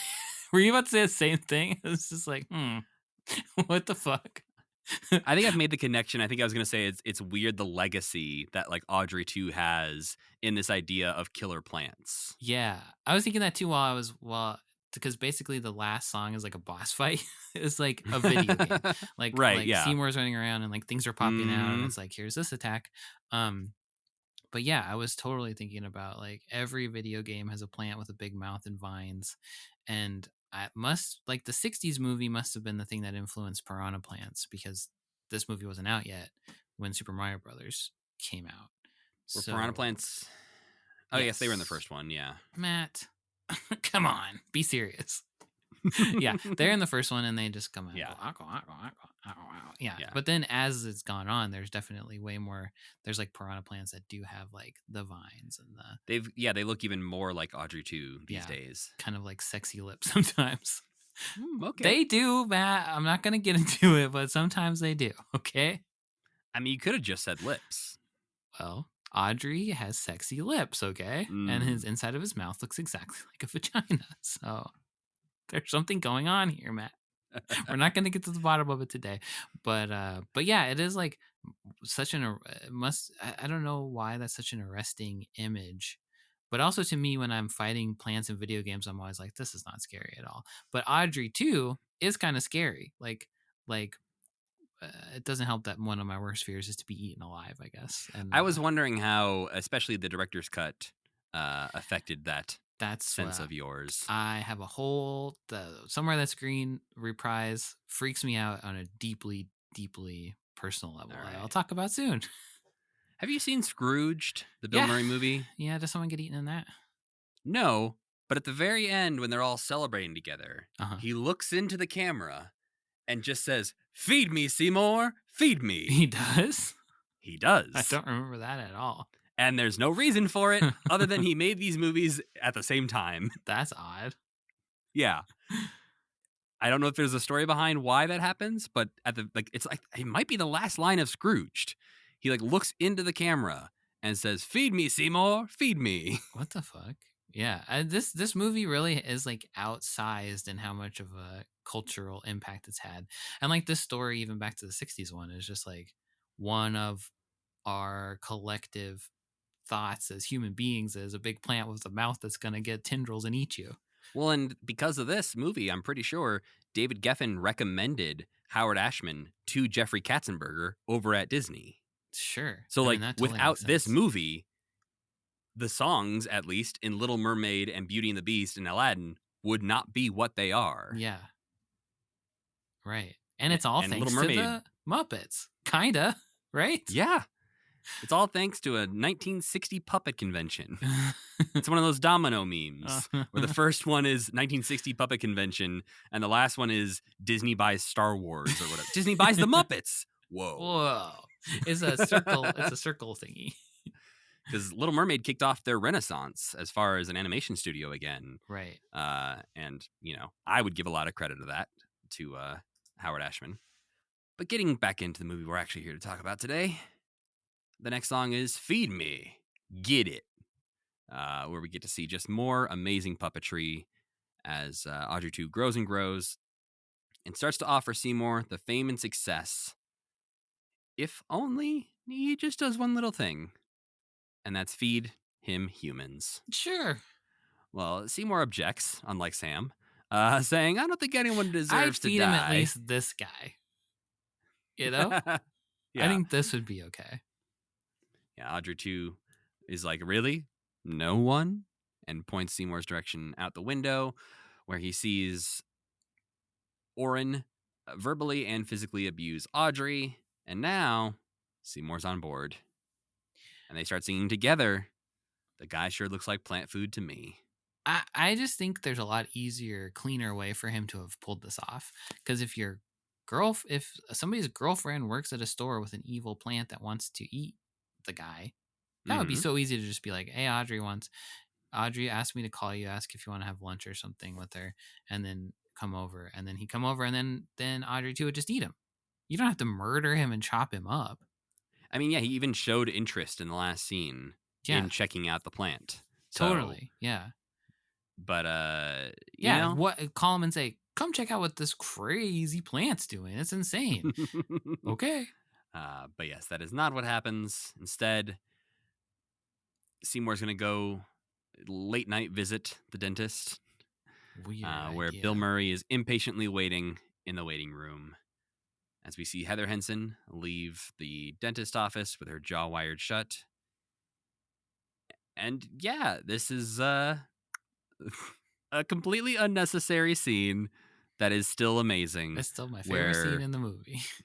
Bill Murray is a masochist patient of a sadist dentist, which works for one of them, That's my But- favorite aspect of it is when at the end Orin is like, "Get the fuck out of here." Yeah, I can only get off if you are in pain, and you're just enjoying this making it- way too much. You're just making it creepy. Notable, the dentist tools in his drawer that he pulls out to have a good time with Bill Murray's mouth are the same tools you'll see later on in the 1989 movie Batman, when the Joker gets his face worked on by the doctor. Oh, really? Yeah, Whoa. Warner Brothers owned both of these, movies, so they must have just kept the props. Oh, it wasn't necessarily And an so- homage. It was just we No, have but these when you see the scary side tools. table of all the scary tools, Yeah, it is Jack Nicholson, so there's another connection there as well. yeah, that's true. But they're the Whoa. exact same tools you'll see next to the Joker after Huh. he gets his work done. Seymour sneaks in with a gun while Bill Murray is having his time with the dentist. Mhm. And then that's when Orin kicks him out because Bill Murray is enjoying it horny. too much. He got too horny. Too horny Bill Murray. Well, after that, he does allow Seymour to come into the dentist's office and tries to drill Seymour's teeth with an old antique rusty dentist drill. But first, he has to give himself some gas. And the dentist accidentally kills himself. Yeah, Seymour's prepared to kill him, but instead just lets him die in front of him after the gas knob breaks off and he dies with too much gas. I guess Seymour doesn't actually kill anybody. Right. He just chops one guy up. Yeah, he chops him up because at this point, Audrey 2 is too small to swallow Eat a human guy. whole. Sure. So Seymour drags the body back to the alleyway behind Mushnick's where he needs to chop it up with an axe. And uh-oh, Mr. Mushnick sees him. But before anything's done about it, he still gets to feed Audrey 2 the pieces of the dentist. The police show up and ask Audrey, what happened to your dentist boyfriend? He seems to be missing. And we suspect foul play. And this is the moment where they bring up that Seymour is like, would it be so bad if your boyfriend disappeared forever? Because he kind of sucked. Yeah. And we get the reveal of their feelings for each other through the song Suddenly Seymour. They love each other. Yeah, it ends with a big old happy kiss. I clearly remember my high school friends singing the song and being like, whoa, what the hell? She's a judge. She's a judge now. It's amazing. Wow. You bust out that talent In mid-ruling. court, yes, that's how she makes her verdicts or whatever judges do. I don't know what Suddenly judge- guilty. It's like, wait, what are you doing? Why is this happening to me? Did you say guilty? That's for the song. Oh, don't make me sing the song again. Yeah. But the happy times are short-lived after the kiss because Mr. Mushnick shows up to accuse Seymour of murder. A suddenly very evil Mr. Mushnick. I feel like a bit too evil. Evil? but- Yes. Mm. Seymour's innocent. He just saw a man he thinks chopping up another man with an axe. Yeah, I'd let him slide. Wow. He hates that guy. He hates Orin. Mr. Mushnick has Yeah. been Orin's most vocal offender or whatever, you know? I don't think he wished him dead. Yeah. Mr. Mushnick's weak. He deserved to be pushed into the flower. I mean, I think it's also maybe a thing of even if, say, he did wish Orin death, he didn't necessarily think that Seymour was an axe murderer. Matt, And so all the I'm reveal that one saying, of your friends and your adopted son essentially is an axe murderer only of bad might upset guys. you a little bit. He's a Dexter. He's only killing killers. Okay. And second He- of all, No, did not kill anyone. The all dentist. that we know of. And also, all I'm saying is I would have handled this a lot better than Seymour. I could have kept this all under control. No world conquering plant. Just Mhm. a few corpses along the way until I got him somewhere where I could get some cow blood in him.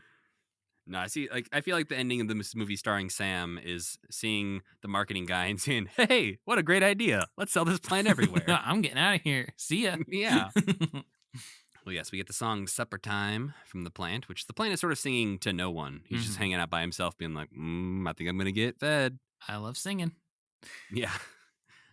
Because this is when Mushnick has the gun and is trying to get Seymour to go to the police. And at the last minute, as he's shoving him out the door, says, "Well, what if I kept my mouth shut and gave you a one-way ticket out of town? But I keep the plant after you teach me how to take care of it." Doesn't work out so hot for Mr. Mushnick, though. No, I because wouldn't Seymour blackmail starts somebody who just chops someone up with an axe. Also, that's pretty brave of Mr. Mushnick to do.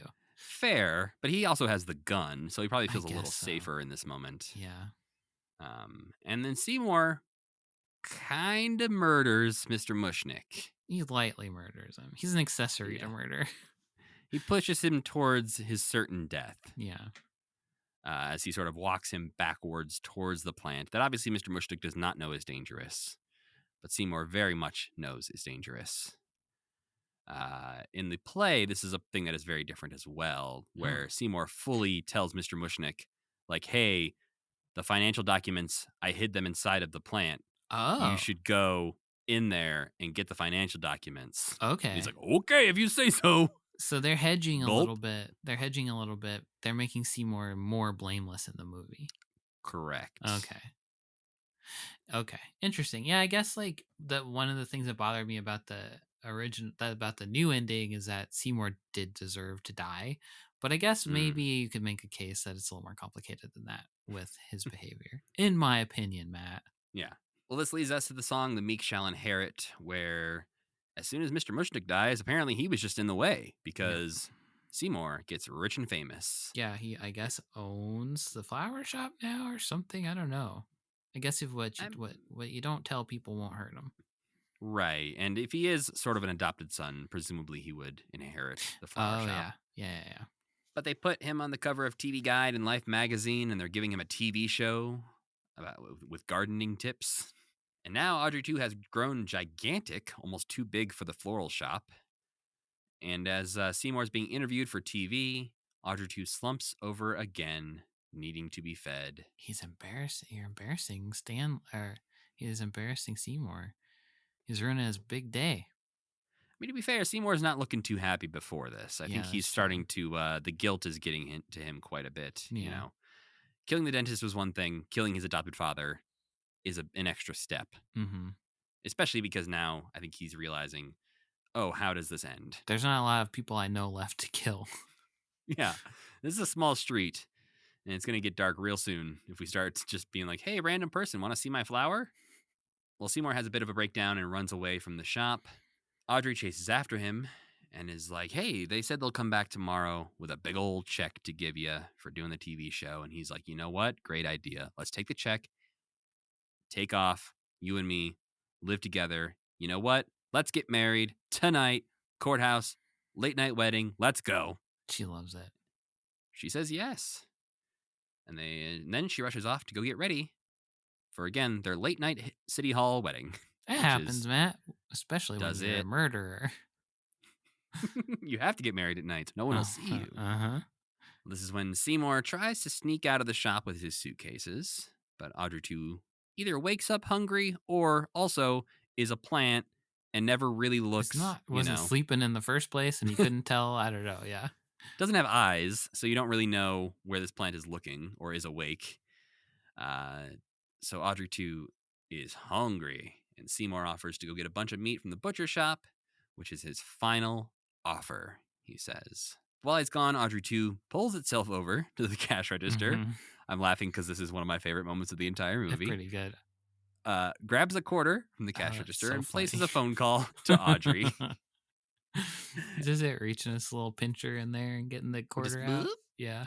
And then as the phone is ringing, like tapping its fingers on the glass, of like just impatiently waiting for Audrey to answer the phone. And then they talk. One of my favorite shots in the movie is when he calls Audrey and he's like, "Come water me." I talk also, by the way. And then Audrey looks out the window and she sees him in there, and that's such a cool. It looks so cool with like just his big evil face and his whole like plant body filling up that shop. Is such a great shot. Yeah, someone we haven't mentioned yet was Lyle Conway, who started off working with the Muppets in the Henson Workshop, and worked on the Muppet Show, Muppet Caper, Dream Child, and Dark Crystal. Yeah, right. And he's the person who made Audrey 2 for this and ended up getting nominated for an Academy Award for Best Visual Effects. Is there any particular reason? You wouldn't know this, I guess, but would anybody know that they didn't work with the Jim Henson Creature Shop for this? I don't know the particular reason. I would love to know why. Like, if that was even a consideration, or if Jim was just like, I'm not, or if Frank was just like, I'm not inviting Jim to this one. I gotta do this one by myself. I mean, It could have been that they were working on Labyrinth at like the same time. Yeah, I guess so. And so maybe it was just they didn't have the people or the resources at the time to take on the two most expensive movies of 1986. Yeah, I guess that makes sense. She mentioned Creature Shops makes $50 million worth Occupied. of creatures. Right. Do you think Frank is a good director? I think so. I think this movie so, too. rules. I think And it does, too. specifically, there's not anything in here that feels amateurish to me. Yeah. It's all like the thing you're saying with the double crane thing. It was just like he is clearly thinking really hard about everything and trying really hard all the time and like wanting to do like when he's in the interview, he's just talking about like I didn't want this movie to suck, so I tried really hard. Is basically what he Yeah. says, and you can just feel like that he cared a lot about it. Yeah. Well, and even, the team behind the scenes, like the guy who is the production designer on this, who built their whole New York street, Yeah. is the production designer from The Shining and Barry Lyndon. Oh, whoa. So they like went for some, bigger names Right. to make this as good as possible. Right. It's interesting. We pause right here because this is the moment where the normal ending and the original cut diverge. The timeline splits here, yeah. So in the version that we watched, the theatrical cut, Audrey goes into the shop to talk to Audrey 2. And this is when Audrey 2 grabs Audrey in the vines, starts to pull her into the mouth, and Seymour rushes in to pry Audrey out of Audrey 2's mouth just in time. No crunch sound effects. Really, the big difference is that there's an extremely disturbing crunch sound in the beginning of the alternate ending, which is definitely the "you have been chewed to death" crunch sound. Yeah. Yeah, you have been bitten in a way that you cannot recover from. Yeah. But in this version, they get outside and she faints just a little bit. She's fine. She falls down fine. and immediately stands back up. Yeah. And they have a sweet conversation about how she doesn't need all the fame and the money that the plant brought because she liked Seymour long before he was rich and famous. Yeah. Yeah, which is like not up for debate in my opinion up until this part. Like, I don't know. Seymour doesn't spend a lot of time worrying about that before this moment. You right. know what I mean? Like the moment she says yes to marrying him, he's not like, oh no, but do I deserve her? Does she actually like me? Yeah. She has never given any indication that she's only interested in rich people or anything like that. No. I guess I agree, but there are a couple times that she mentions specifically like the dentist has a great job and he is a professional and I'm never going to find anyone better than him. Yeah, that's true. Yeah. So she is showing a bit of like, she wants to get into a better situation for sure. Absolutely. Yeah. But she's tolerating the dentist because she doesn't think she can do better. Right. Well, then we get surprised Jim Belushi walking down the alley, late night marketing guys. From World Botanical Enterprises. You'd think this would be the weirdest surprise marketing guy we would see this week, but no. Somehow showing up in an alleyway in the middle of the night is actually less weird than the other one we'll see and talk about. That one's such a better joke. Like, I understand this joke is funny too, but the other one is such a better joke. Mm-hmm. This man talks about he wants to take cuts and sell a bunch of little Audrey 2s to every household in America, even worldwide. And Seymour refuses his offer, screaming at him to get out of here. Makes me wonder what happened to the little Audrey in the pot from the alternate ending that he doesn't have it. I think that Paul Dooley's version of this marketing man in the director's cut, already having the plant cuttings and already having these shows in inevitability to this happening. I guess that's true. Where if this man already had a cutting and already had a baby Audrey, that's bad news. Yeah, there's nothing you could do about it at that point. Right. That makes sense. Presumably the lab already has a dozen of these made. Right. The world is done for. Right. But back in our theatrical version, it's time for Mean Green Mother from Outer Space. Oscar-nominated song. The first Oscar-nominated song to contain profanity. Oh, yeah. I was going to say, I must have watched this movie a little bit younger than I was thinking because I remember this being the first time I heard the phrases, "No shit, Sherlock," "tough titty," and "bust your balls." I clearly remember especially hearing "no shit, Sherlock" and "tough titty" and being like, what? And that's why those are both staples in your vocabulary. I say that all the time. Yeah. It's always edited out of the episodes, but constantly Sam's like, tough titties, Matt. Tough titty, Matt. Also, if you're wondering, Mean Green Mother from Outer Space did not win at the Oscars that year. It was performed. There's a very lovely performance you can go watch of it at the Oscars. Yeah, it's good. It lost to Take My Breath Away from Top Gun. I mean, fair. I guess I Yeah. think that's fair. Yeah, two similarly, culturally impactful songs. One's a bit more universal, I suppose. Yeah, Taking My Breath Away has other uses elsewhere. Mean Green Mother from Outer Space, pretty Yeah, specific. That's what me and Rachel are the first dance song is going to be Mean Green Mother from Outer Space. Just tough titties. Yeah, tough titty, Rachel. Yeah. This is our song. Well, Seymour confronts Audrey 2 with a gun. But Audrey 2 grabs the gun from Seymour. One thing I think it's interesting they cut in this version that's in the alternate, the original ending, is that he does shoot Audrey. And he doesn't in this one. And it makes it look like he's afraid to, but it's like, it's just a plan, bro. Yeah, he almost goes to shoot him a couple times and hesitates. Yeah. And so Audrey 2 gets to grab the gun and take some shots at Seymour instead. During the song is when we do learn that this is from outer space, which Seymour did not know previously. Oh, he goes, from outer space? What? It doesn't matter. Like, it matters. Yeah, does not matter. I guess, maybe that would make it seem like this is more of a one-off of I have the one weird-ass plant. Yeah. Versus, it's an alien. That seems like maybe worse news. Sure. And then we get an Evil Dead-like violent scene here where a bunch of vines, start stabbing around the shop, destroying pieces of it, and bringing down the entire roof of the shop on top of Seymour. Seymour has to press X to dodge and B to duck. And then after he gets collapsed under the rubble, he has to repeatedly tap square to reach his hand out and grab the electrical wire and shove it into one of the vines, electrocuting Audrey 2, who proclaims, oh shit, before exploding. To me, one of the biggest missed opportunities of this film is that there wasn't goop everywhere after Audrey exploded. There needed to be a scene where there was goop everywhere. Should have been a lot of goop. Green goop. Just Slimer this whole place. Yeah. You missed your chance for green goop. Instead, he just disappears. Yeah. Well, Seymour comes out of the rubble, and we cut to the dream house from Somewhere That's Green, where we see Audrey and Seymour have gotten married. But there's a familiar-looking plant hiding in their garden that gives us a little smile. Yeah, but once you know this guy's tricks, you could just pluck them out and be like, no, you're evil. Yeah. You don't want the fame and fortune anymore. You can just stomp that plant, get some weed killer or whatever. Yeah. It's also in that last shot, the Greek chorus wanders back into frame, but only two of them get featured because the last one wasn't available for the reshoots. No. And so the camera pans down before we see the third one's face. Third one's face? Oh, dear. Yeah. But yeah, overall, I think this movie flies by. It really does. It is so good. So much happens during the songs that it just helps the movie move along. I was thinking a lot about it in comparison to Labyrinth and why it's just so much it's better. It hangs together so much better.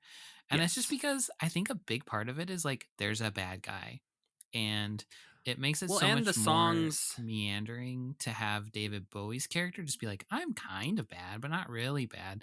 So then it's just there's nothing you're not gonna let this kid die, so you're just pretending David Bowie, and then it's just a tight movie that's really easy to write a synopsis for because it's just guy finds a plant, the plant's evil. Well, and I think the songs one are just better, in Little Shop of Horrors, but also the songs are musical songs. They move the plot forward. We learn things. Yeah, you're not taking a break to hear David Bowie sing a single. Exactly, you don't need to hear "You Remind Me of the Babe" to make that movie work. Yeah, that's a great point, and that just inflates the runtime of the film. Yeah, right.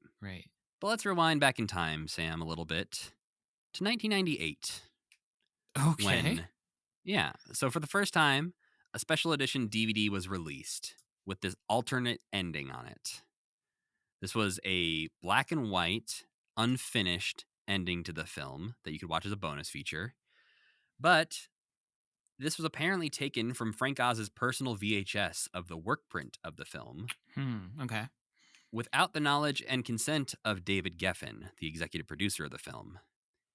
He had planned on someday reissuing the film with the original ending intact and was so angry that this led to the first DVD recall Wow. 5 days after the DVD hit shelves. Oh wow. So okay, so I guess the bigger picture is that they had shot this scene, which is the original ending of the musical, and the audience despised it. So it got cut Correct. out They and they did had to test reshoot. screenings of this original ending. This was based on the musical ending. And the number that Frank Oz likes to throw out there is that they would use recommendation scores from the test audiences, basically saying like, would you recommend this movie to people? And they would hope for a 55% of people recommending it at least. And 13% of people said they would recommend it. Yeah. And apparently the reaction was that for most of the movie, people were super into it, loving it. And then the moment Audrey died, they were like, the fuck? This is too sad. Yes. Yeah. So the studio and David Geffen had to convince Frank Oz and Howard Ashman to reshoot and add a happy ending to the movie. Such a cartoonish Hollywood story. Like Yeah. And so yeah, the work print was removed from the DVD. They reissued a DVD without it on there and promised that they would re-release it in color and finished, which only took 14 years. so Because at the yeah, time, okay. apparently David Geffen said he possessed a color print of the original ending. And then as Little Shop Wiki says, he learned later that he had made a false claim. Oh no. So apparently he didn't own what he thought he owned. Later on, Warner Brothers came out with a statement saying that the original cut was destroyed in a fire, and so it was unavailable. But then, finally, later on, about 200 different boxes of film from this movie were found containing various pieces of the original ending. And in 2012, they finally went and put them all together and remade the original ending, Okay. actually improving it because the original cut, because they didn't get that far into the test process, didn't even have all of the music and sound effects in it. So for Oh, so the they went back and redid 2012, that stuff. yes. Or did it for the first time? Oh, Yeah. okay. So for the 2012 version, which they released on DVD and Blu-ray, sometimes exclusively, like I think the first Blu-ray or DVD that came out around then, you could only get the director's cut. They didn't even come with the theatrical cut. That one had the finished sound effects and everything added into it. Because it was confusing to hear Frank talk about it and be like, "There's only this black and white version. We didn't finish it." But then to have Right. watched that finished version, that looks great. I mean, Yeah. it fits right in with the movie. It's To a think like, newer well, development. it's like, did they make this without him knowing about it at the time? But no, they just made it later. I understand. Okay. They just added in sound effects and stuff. And apparently, the only note, or one of the only notes that Frank gave during that restoration process was to pull back because there's a soldier who looks up at the Statue of Liberty and very clearly mouths, "What the fuck?" What the fuck? Yeah. And they apparently that was audible in the cut. And Frank was like, "Let's take that out." Yeah, that part's funny, but yeah, he does clearly say that. I also think it's funny that in Frank's commentary of the original ending, he's like, "Yeah, we would have trimmed this down and made it shorter because this goes on forever," which it does truly go on forever, and they should Yeah. have trimmed it down. Frank must have just forgot that he was gonna do that or something. Well, let's get into a little bit of what happens differently in this cut. We have Audrey coming in, meeting Audrey 2 for the first time, gets chomped. We hear a loud chomping noise, indicates something bad just happened to Yep. Audrey.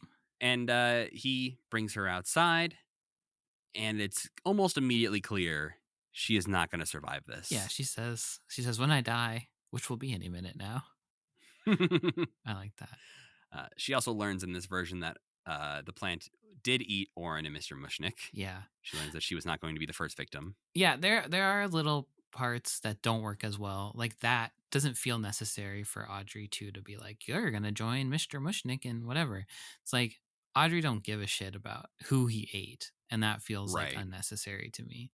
I think a lot of this comes down to the play ending when they're singing "Don't Feed the Plants." You see the faces of Yeah. Seymour, Audrey, Mushnick, and Oren, in the flowers, like singing. And that's the original ending of the film too, I think, right? Like the human faces are in the flowers of the 60s in the 60s version. Oh, yeah, I think yeah. so. But it's not a musical, so it's creepier. Right. It's just scary. Yeah. But Seymour admits that he's done these awful things, and Audrey very quickly decides, hey, when I die, give me to the plant, and you can get everything you deserve, the money, the fame, everything. And if I'm in the plant, it's like we'll always be together. And this is where I get scared because since she sings a reprise of Reprise. Somewhere That's Green, but now the Somewhere That's Green is like the oblivion of being eaten by Audrey. And one of Yeah. to me, like one of the scariest things I've ever seen is, and I've said this before, that part of Nope where the people are getting eaten by the big Yep. spaceship. And it's like that same thing of like the reframing of this. To me, the best part of this ending and the thing that makes it work better for me is reframing that song to be something that's so creepy, that's so Yeah. like I will be in the green of oblivion of this creature, is like obviously like the setup of that song to begin with. So then that part of to me is just so effective because of my personal fears of being eaten alive, mostly I think is what it is. But just her being like, you'll water me and you'll take care of me while I've been digested by this entity separate from me. Ugh, that part I think is really, I really like that part. Do you think Howard Ashman, when they cut out this song, was like, I can use that for Little Mermaid because it wasn't in the other one? Probably, yeah. Because the end of this song is her going like, oh, don't you see? Yeah. Finally, I'll be somewhere that's green. Yeah. Like, yes. And he was like, this is killer. You guys are fools. Yeah. I'm gonna no go one's make a ever going to movie about- see that director's cut. Yeah. Yeah, I think this is the key moment, I think, for the differences between the two cuts, because Frank mentions in the commentary for this that this is Seymour's punishment for making a deal with the devil. Yes. Which makes sense. That's how how stories work. One was the intention of this story. It was written. Howard Ashman says it was Faustian and it was anti-capitalist. That is the point of this play. And very often, not all the time, very often, Faustian stories, sell soul to the devil, you're going to have a tragic ending. You are Sorry, killed, that's the way it works. Yeah. So I understand why Howard Ashman and Frank Oz would argue to keep that original ending, because they feel like Seymour deserves to be punished. Yes. Yeah, because and it's the original ending of the freaking play, and it must feel crazy to have someone say, "Well, an audience of fools told us that this ending sucked." That we know, the people telling you this news know that ending doesn't suck, but they just have to be like, we have to go back and make another ending because that's what's going to play in the Midwest or whatever. And we know we're stupid and you know it's stupid, but that's just how it works. It's just like a horror, like such a weird situation to be in, that I've been in like smaller scale versions of that at work, I guess, where you're just like, I know you're wrong and you know you're wrong, but I know why we have to do this too. Well, yeah, and like Frank rationalized it in something I saw where he was saying that in a play you get a bow at the end, you get a curtain call, you get to see the actors again, so that way you know they're not dead. You can just be like, yeah, like, look, those are the people I liked, they're still here, they did a good job. And in this, they're just dead. Yeah. So I guess that's maybe how someone rationalized it to him, and then he accepted that. But yeah, I would also say it doesn't ruin the movie, the new ending, or the remade ending doesn't ruin the movie, so that's fine. It makes the story less meaningful, but it's not like you watch that and go, ugh, that sucked. You're just like, that was kind of stupid, but it was still a great movie. But Seymour carries Audrey 1 back to Audrey 2, places her in its mouth to slowly get slurped up. It's like Audrey 2 got the note that, like, this one is sadder. Please eat her slower. So Seymour gets emotional, climbs up to the roof, and prepares to jump when, surprise, Paul Dooley appears, who you may recognize from Popeye. Oh yeah. Okay. He's the Patrick Martin now, the marketing man, but he already has a little cutting of Audrey 2 with him in a nice, cute little package prepared to sell to the American people. And this is when the movie reconnects with the theatrical cut that we watched, where Seymour runs back to confront Audrey 2, and we get the mean green mother from outer space scene again, which is pretty much identical, except for the fact that in this one, Seymour does shoot Audrey 2 to no Yeah. effect, and they had inserted a couple shots of Audrey, the human, watching from the sidelines to make it Right. clear, hey, She's she's still still there. alive. She's fine. Don't worry. Yeah. Oh wow, he's also Sarge from Cars. Of course he is. This time, when the rubble falls down upon Seymour, he does climb out, but does not climb out and grab an electrical wire and shock Audrey 2. He gets out, and Audrey 2 immediately grabs him in the vines and slowly, very slowly, Very lifts him slowly. into a gaping maw. Yeah. It sucks to Chomps on lose. him. It sucks to lose that shot of Audrey holding him up, like that far away shot for the new ending, because I think that's pretty good. I thought I didn't remember how it ended exactly, but I was pretty sure that Audrey 1 was the one who killed Audrey 2. And I think that could have been like interesting because she has this through line of like having bad self-esteem and like not like being like decisive. So like if she had been the one who's like, if he had been in that situation and she had been like, no, chop him up with the same axe her boyfriend was chopped up with or something like that, maybe that could have been a way to go. Yeah. Something that kind of did happen and something I'm sure we'll talk about in our non-Muppet section of the week. Oh yeah, okay, yeah. Well, after Seymour gets eaten, his glasses are spit out on the ground. And now this movie is just about the plant, which I think is the part where you go, oh, okay, this is the part that should be trimmed down because you've lost your main characters. Yeah. We get the point pretty quick. So yes. Yeah. Because we cut to a big, glittery American flag. And that's the first thing we see after hilarious. our hero got eaten. Yeah. And we see the Greek chorus coming over the hill, singing Don't Eat the Plants, which has some delightful lines that I will read to you. Subsequent to the events you have just witnessed, similar events in cities across America, events which bore a striking resemblance to the ones you have just seen began occurring. And so we see thousands of Audrey 2s being the Tickle Me Elmos of their day, being ripped off the store shelves. And then a special bulletin on the news where we see what I can imagine only some extremely expensive footage of giant plants eating Cleveland. Yeah. And attacking couples in their homes. Really convincing looking old-timey footage. Yeah. Yeah. We see the old couple who's in the bed get attacked. We see a club where people are dancing and the plant bursts through the wall. Brooklyn Bridge is being destroyed by a giant Audrey 2. And these are all like the most beautiful miniatures you've ever seen in your life. Yeah, this giant Audrey stomping through New York, and this entire thing just looks so expensive.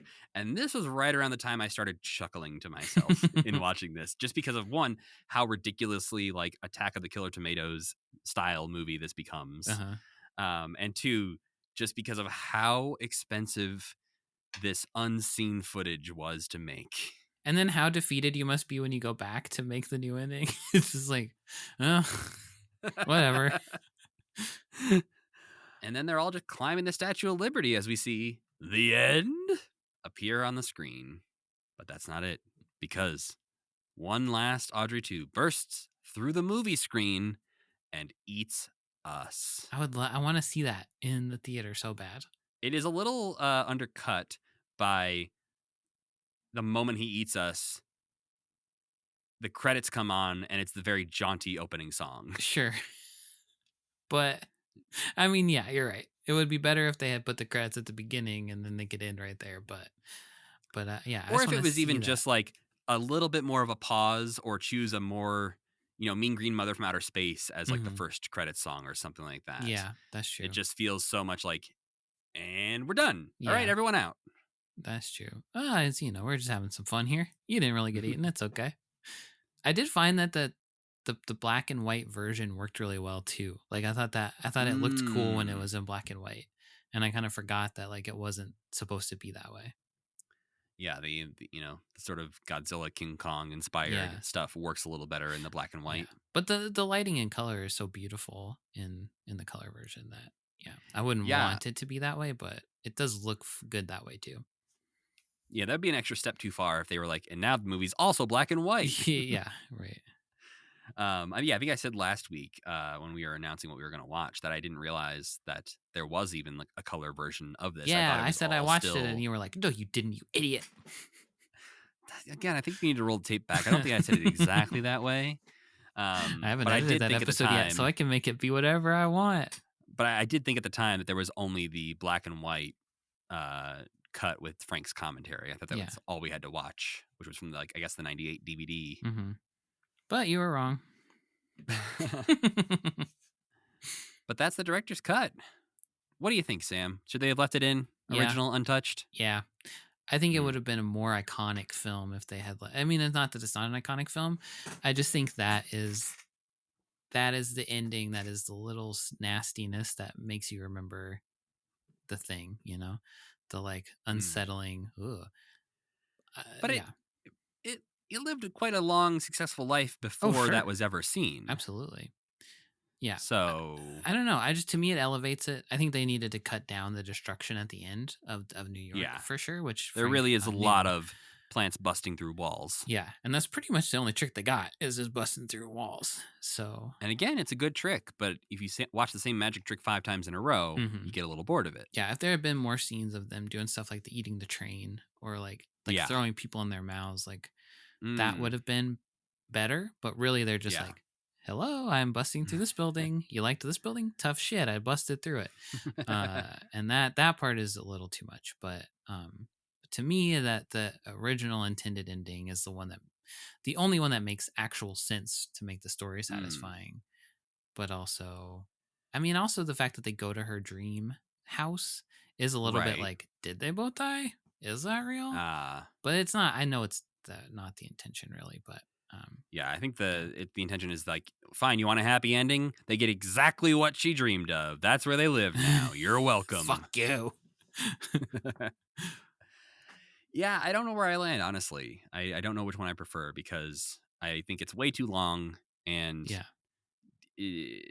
for me, it just feels like, I think the original ending of the musical that they lose makes sense. I think because this one goes on for so long and is a little bit of overkill of like, okay, we're going to watch these things destroy the world for like 8 minutes. Mm-hmm. I think that becomes just too much. And I'm like, oh, it's like you want to make a different movie at the end that you just slapped onto your other movie. Yeah.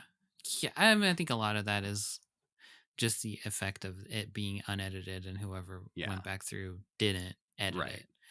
Like I would be fine if it just sort of, Seymour dies and then we get the beginning of the Don't Feed the Plants thing. You see people buying them, but then there's like, it eats the train, it busts through one wall, It's on and then it climbs the Statue of Liberty. It's on the bridge, shaking the bridge. Yeah, the Brooklyn Bridge shot's really cool, so keep Yeah. that one in. But like, you need like 4 or 5 shots of it taking you over New York before I'm like, I get it. They won. They took over the world. Yeah, and there's the dog, the scene of the dog running, and then in Frank's commentary, he's like, "I sure did use that same scene of the dog running twice, didn't I?" The dog didn't even get smushed or nothing. If the dog died, come No. on, kill the dog at least. You're gonna show the dog twice; it gotta die. Chekhov's dog.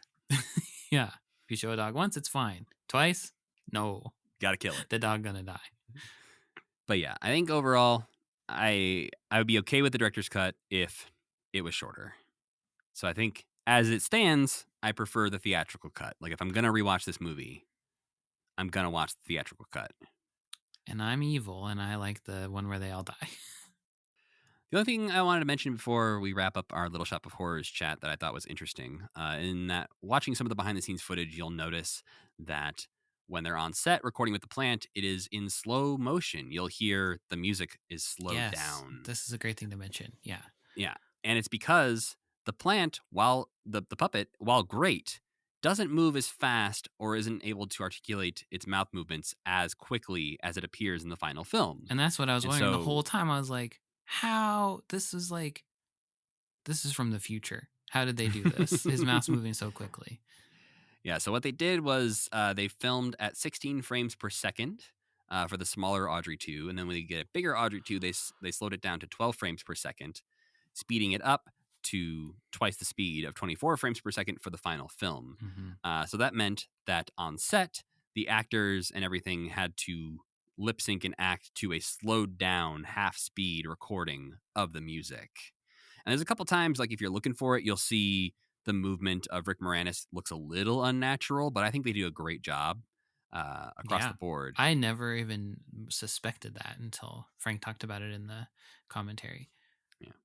Well, and we learn that this was discovered by accident because they were watching rehearsal footage back of the puppets. And as Frank was rewinding, he was like, wait a minute, that looked really good as I rewound that fast. Can we do that in the movie? Yeah. And yes, that was the answer. Turns out the They answer just is yes.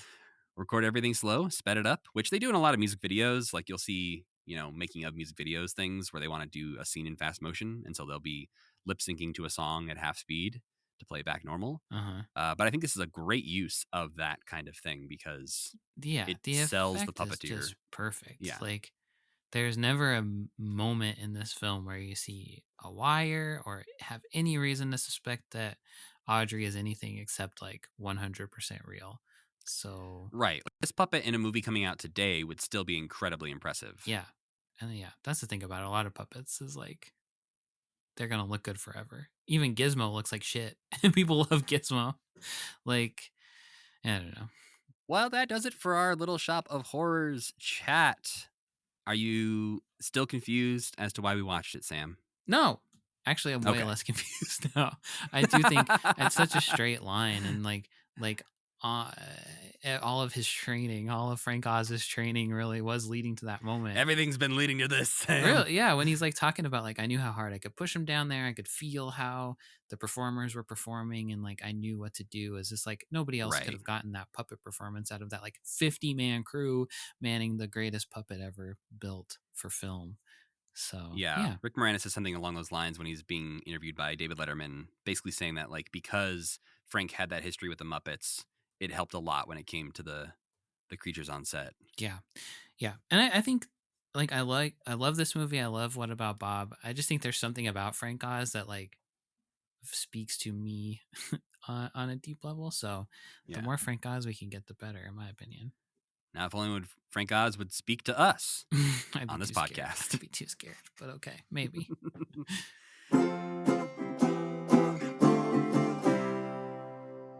But Sam, I gotta ask before we get out of here, what non-Muppet things did you enjoy this week? Me and some fucking loser went to see the movie Twisters. Don't talk about Greg like that. No, me and Matt and a bunch of other people went. We to did. see We went and saw Twisters. Twisters. The sequel to Twister. So in addition to that, I also watched, we can both talk about it at the same time. We both also watched Twister. We didn't watch that together, Yes. but we all just like texted each other at the same time. We were like, we're watching Twister. I was like, yeah, let's do. But I saw both. The original Twister is at the time. It's one of those movies where at the time, I think people were like, this movie kind of is whatever. I think it was a big movie, but it's not a super good movie. But yeah, I would say now, the CGI I wish didn't exist in that movie. I wish they had done. There's a few moments that don't hold up very well. But overall, that movie just has like, I don't know what exactly it is, but I have that movie has a way of characterizing that just doesn't exist in movies anymore, and I'm not sure what the missing piece is. But I do think that so we saw that. I liked Twister a lot. I saw Twisters. I liked it, but I didn't love it in the same way that it's just so fun to watch Twister and want to like be on that little farm with them and like be in that car, like be in that Dodge Ram with them, tooling around wherever they're tooling around. And I think it is because the stakes in Twisters are too high. And I think at the beginning of the movie, spoiler alert, really spoiler alert if you want to see it. Yeah, this is going to be like big spoilers for Twisters. If you care, this is spoilers for Twisters. Yeah. So the original crew of tornado chasers that the main character lady, Jo, I think her name is, goes out with. Kate, because Joe's in the Jo first is from one. Twister. Yes. They all die. And Yeah. she watches them all die, including her boyfriend. So then she is like sad and hates Twisters and is scared to go back out there chasing Twisters. And then the concept is that one of the people was not with her with the crew when they died, one of the other tornado chasers, and he invents a way to predict these big storms to save people. So then she has to go help him gather data to stop to like figure out how to ultimately stop Twisters, but like help people escape from being killed by tornadoes. And the first one, that lady just doesn't want to get divorced. And that to me is like Helen Hunt's like weird energy in that movie is so like Yeah. magnetic to me, where she's just like, she's like Alan Grant kind of. She's just like a Yeah. misanthropic scientist who doesn't want to get divorced so desperately, but won't admit that she doesn't want to get divorced. And the Yeah. whole stakes of that movie is just, are they going to get divorced or not? Are they Yeah. going to fall back in love? That's And I'd the thing I rather think see was that missing. than saving the world, which is basically what they're doing in Twisters. Yeah, I think that's I'm on the same page with you. Like I loved Twister as a kid. I was weirdly obsessed with it. I used to just draw Dodge Rams a lot. Like I figured out how to Awesome. draw Dodge Ram because I was like drawing Dodge Rams like running away from tornadoes. Yeah. Hell And yeah. it was just one of those things you like learn to draw as a kid. And so like every time you sit down to draw, you just draw a Dodge Ram. And I'm like, that's the kind of weird kid I was. Car guy. Yeah, I was looking forward to Twisters. Like I didn't have a lot of high hopes just because it doesn't feel like a movie that needed a sequel for any real reason. Totally. And Um, and they could have done a lot more to tie the movies together too. Like there's yeah, they're no pretty much reason that detached. there's no reason the main character couldn't have just been the daughter of the two main characters from Twisters. Even Somebody should have been Helen related Hunt to didn't- somebody. even if Helen Hunt didn't appear in the movie, she could have just been like, my mom was a big Yeah. time tornado twister, my dad or chaser, because she has Yeah. seemed to inherit. She has tornado vision, which is like the best part She of the movie. stands to out and me. looks at the sky and goes, the tornado is coming from over there. Yeah, and she like hones in on like a seed drifting in the wind and like how the Yeah. wheat moves, and she's like, and her eyes go soft, and she's like, I know where it's gonna be. It's amazing, but Which is like pretty much what like Joe and Bill were good at in Totally. the original So Twister. she had They were both like, inherited it's that. going to turn left. Yeah, that was like And- Bill's superpower in the movie. Yeah, was that he could do Right. that. Yeah, I think this movie, I did enjoy Twisters as an event, but like Sure.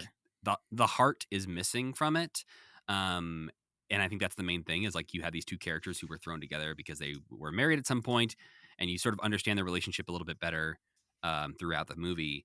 And I think in this, like the relationships weren't naturally there. They Mhm. give like this best friend dynamic, but like at the beginning they kind of hate each other. And so you see these two people who don't really like each other at the very beginning, and then within 5 minutes they're back working together 5 years later. Yeah. And you're like, oh, okay, I guess you two are the heroes of this film. Yeah. Maybe. And it's just everything feels very rushed at the beginning in a way I didn't enjoy. Like I would have liked to see more of her life post trauma, like what was happening in her life after the tornado stuff, because she goes from trauma to saying she doesn't chase tornadoes anymore back to chasing tornadoes in like 10 minutes. 10 to 15 minutes. Yeah, there's like Yeah. one scene of her post all of her friends dying, being at work. And that's the same day the guy comes back and it's like, hey, Yeah. you want to come back and chase tornadoes with me? And she's like, okay. Yeah. Like give it a week or something. Like show us a few days of her life, Right. of what it's Yeah. like, as opposed to 5 minutes of her life. Yeah, some kind of creative time lapse of her just like suffering through, or I don't know, but yeah, totally, I agree. Yeah, like I want to see her get invited to pub trivia with her work friends and say, wow, my life used to be so exciting. I used to chase tornadoes, and now I'm in an office job going to pub trivia, and this is Yeah. the highlight of my week. And I'm also low key afraid if I go to pub trivia, everyone in the pub will be sucked away by a tornado. Yeah, she could have a little Final Destination moment where she's in the pub trivia. Someone turns on a big fan, and she's like, ah. That would be awesome. Scared. She's so scared of wind. Yeah. Yeah. I'm sure people have written a lot about this, but it is like the newer Jurassic Park movies are the same thing, where it's like Yeah. the focus of the old ones wasn't the dinosaurs will escape and destroy the world. It was Right. this guy hates kids and he's stuck on Dinosaur Island. So it's like I don't know. I don't need to always see people saving the world. I need to see people processing their daddy issues and like making up with their spouses. I also like. I'm sure the science of the original Twister is dubious at best. Mm-hmm. The science in this one felt extra dubious. Yes. When they're trying to triangulate and get on all three sides of a tornado, something that famously does not stay in the same spot for very long. Though, to make the most Uh, perfect scan of a tornado ever made. Why? They say it several times of like, oh, that's such a good, you got a good scan there. That's a Yeah. good looking tornado. And I don't know if this is true or not, but I love that both movies say no one has any idea how tornadoes form. I don't know. I've never looked into it, but I feel like we probably I have also some feel like I'm idea. like, oh, we didn't solve that in Twister, I guess. I That thought was we kind of. What did she release all the balls for? What was the point? Yeah. This just is like, oh, yeah, everything that happened in Twister didn't matter. Yeah, we still got Dorothy's out here trying to figure out what the fuck is going on. So, yeah.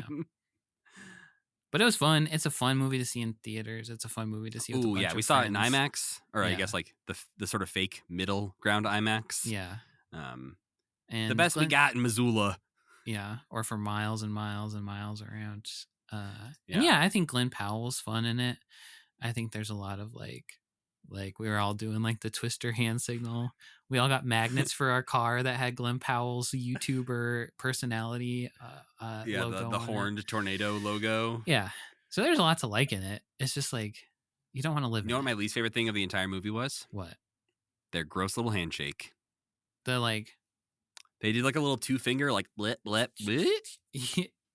I thought that was Just fine. like every time they zoomed in on the close up of like their two I guess fingers you're rubbing right. together, I it guess felt you're right. wet to me. Oh yeah, you're right. Maybe there was a slight little slapping sound effect to it or something. Yeah, when they did that high five, there was like a few things in the beginning of the movie where you're like, these people are gonna die. Yeah. But when they did that high five, I was like, he is not gonna die because somebody's gonna have to remember this high five, obviously. Yeah. Well, and they also, we don't need to talk about Twister too much longer, but like his character at the beginning too is like such a cartoonishly Mean, like jerk, irresponsible, like, yeah. mean, drunk guy. He's like literally throwing up. Right. So that like they can cut 5 years later and they're like, look, he's a businessman now. He's responsible. He wears a little outfit, a little uniform every day. Yeah. He cut his ponytail off. Yeah. I mean, Look and how responsible he is. Like actually thinking back on it, I do like the like she's working for like the man and accidentally working for like a kind of a crooked developer. Yeah. I wish that part of it had been explored a little bit more, other than at the end of the movie, they're just like, we have to go save everyone in this town. It's like, how are you going to Superman's like, no, I don't want to save anybody. I hate people. I'm Superman. Yeah. But yeah, I had a lot of fun watching it. It was it definitely feels like they watched the original Twister back and said, what can the sequel be? And they said, what if we make you think Carrie Elways is the good guy? Yes, exactly. Yeah, but he's still not. Don't worry. Yeah, because they even had the thing where they introduced the characters by having the red Dodge Ram cut them off in the road by coming out of the field, and you're like, hey, remember when they did that to the other guys in Twister? Yeah, this time it's the bad guys, but also actually it's not.